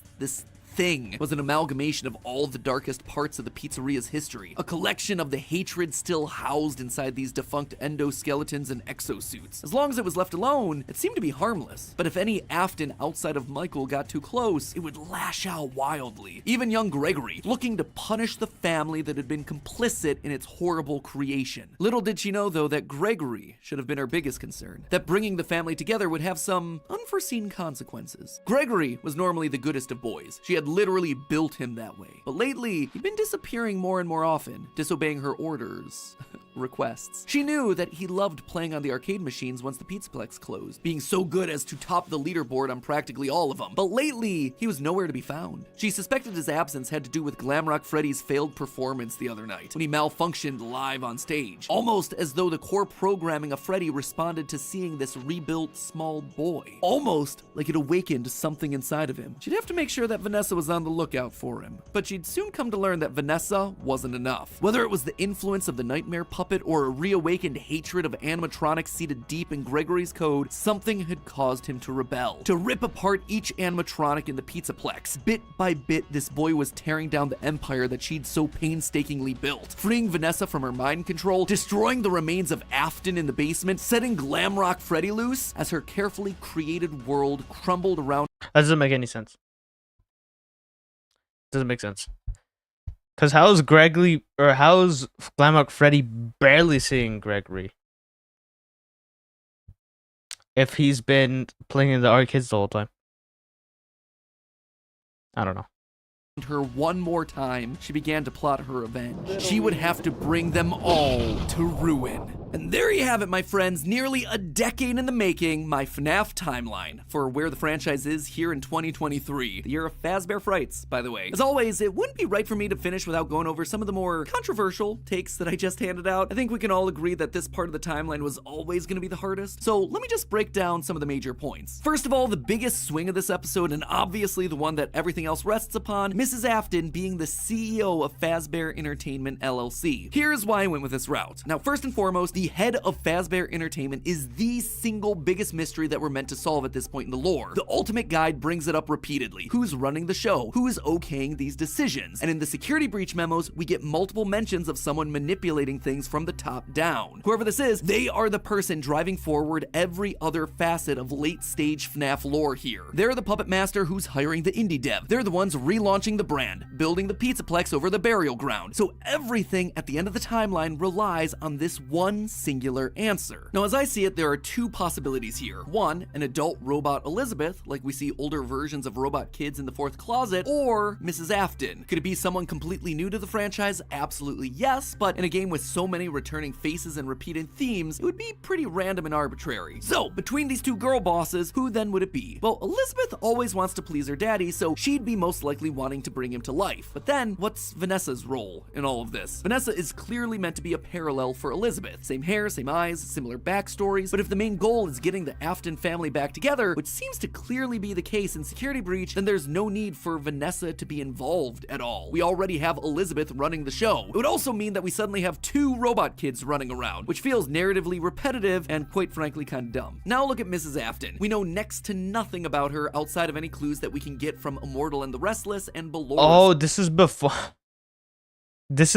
forgot. This is before. Oh, my bad. This is before Ruined, which is supposed to, which fixes more, or good amount, or adds more shit, right? Or like it fixes it. Every other piece of the lore fit. Suddenly, you can have one of every other type of character. One robot kid in Gregory, makes sense why I did mess up. One brainwashed human in Elizabeth / Vanessa, one OG corpse in William, and one possessed animatronic in Mike. Narratively, it makes everything else cleaner. Legally, it's also the option that makes the most sense. As I call out in my narrative, she'd likely have some stake in the original company and all of its assets. So as Fazbear folds as a company, I'd suspect a lot of it would return back to her. But there was one clue that really sold me on this particular direction, and that was this right here, in the Post-it room, the big lore central of Security Breach, a dinner table scene with the whole family, including the mother. And not only is she there, she is at the head of that table, the position of highest honor and responsibility. She that makes is the sense. one in charge, with William being relegated off to the side. That one scene shows that we have to include Mom in there somewhere, and the only place it makes sense for her to be is at the top. Now, there is one big dilemma with my interpretation of all this. The Ultimate Guide really seems to point out that the head of Fazbear doesn't want the glitch trap virus to spread. They call out one particular email in FNAF AR where the legal team calls a cease and desist to all action about scanning the circuit boards. And even in FNAF VR, we're told that the circuit boards get stolen back by the client, presumably once they realize what danger is on there, trying to stop glitch trap before he spreads and gets out of hand. Here's the problem with that though. If the head of Fazbear doesn't want Afton to rise again, why'd they restart the company in the first place? Why'd they build over the FNAF 6 pizzeria? Why'd they go through an elaborate cover-up to make the possessed Vanessa an important part of the company? Just doesn't make a whole lot of sense. It would be the most inconsistent series of actions ever, but I did want to call attention to it since it seems to be the route that the official guide is trying to steer us towards. Moving on to minor point number 1, the Five Nights at Freddy's games were made by the Rogue indie developer. Here's the thing, FNAF VR opens with this line. That's why we have recreated many of these completely fictitious scenarios, lies, that you've been fed over the last several years into a hilarious VR game. It's recreating the lies told to you by the indie developer. And since Help Wanted has direct recreations of FNAFs 1 through 3, it means the games must be part of the fabrications that this developer made up. Also, all of this is heavily implied in the story of the same name, Help Wanted and Tales of the Pizzaplex, hence FNAF 1 through 3, canon games within the lore of the series. Big swing number 2, the elephant,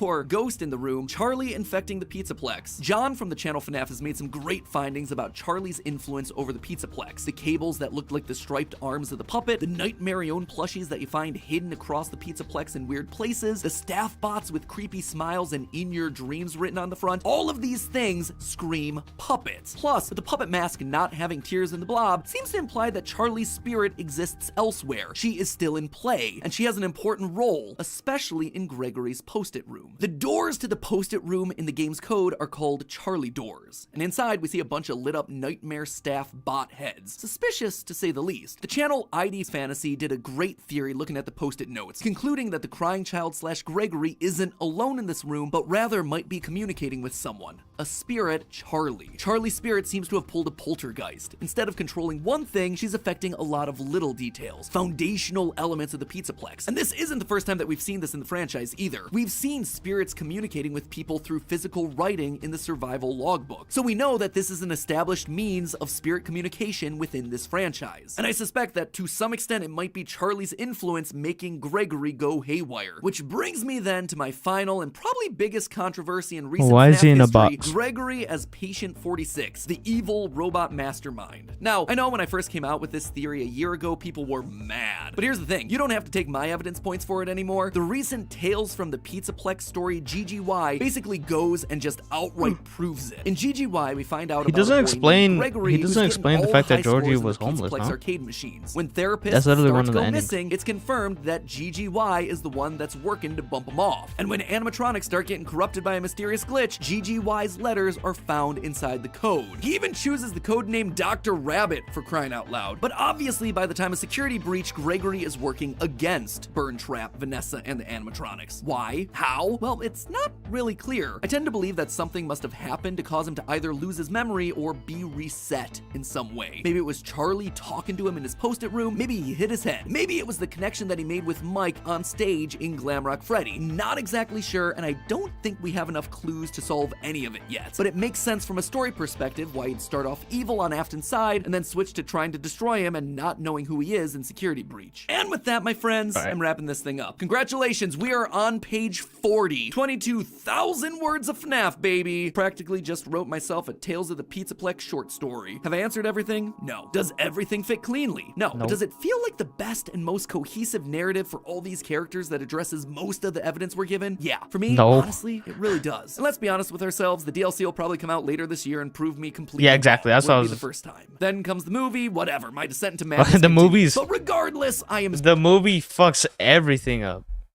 Well, at least so this lore this fucks was everything a up. massive undertaking, and I'm so proud of our editors who have just Like instead of Michael, instead of no, is it Michael? I don't know. I think it might be Michael. Whatever. Instead of the security guard looking for his father, he's now looking for a carrot.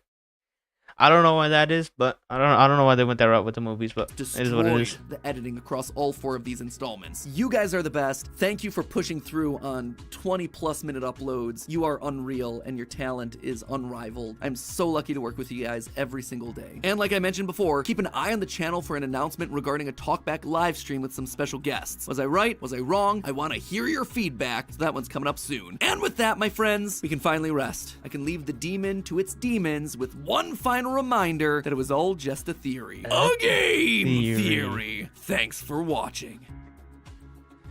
All right. So, yeah, lore's cool. That last one was a bit messed up, but that's because obviously a lot of other games finally came out, which I think fix it. But yeah, if you want to watch, if you want to see all the parts, they're gonna be linked in the description. So yeah.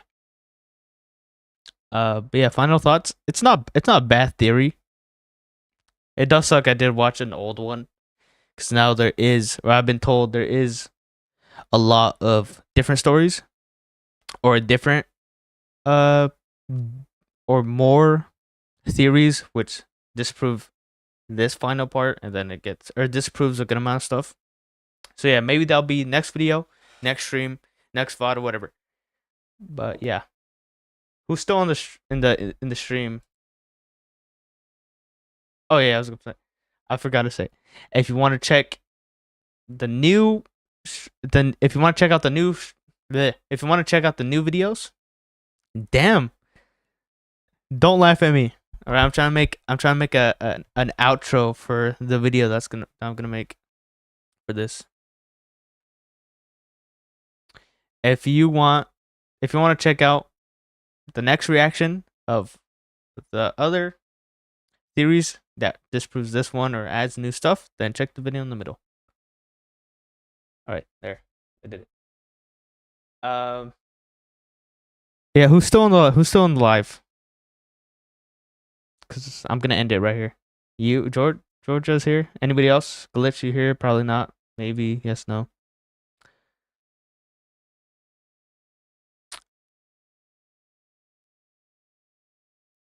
All right.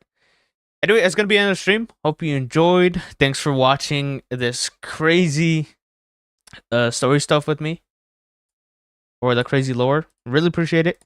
If you've been whoever's still here, I don't know. Yeah, you're still here. Yeah. Thank y'all for watching. If you watched the VOD, thank you for watching. And yeah, next stream gonna be tomorrow, hopefully. And we're gonna either react to more stuff or play games. I don't know. But yeah, take care. Have a good night. And yeah, sleep well. Because a lot of people that join my stream do not sleep well, because they're busy watching me. But yeah, take care. Bye-bye.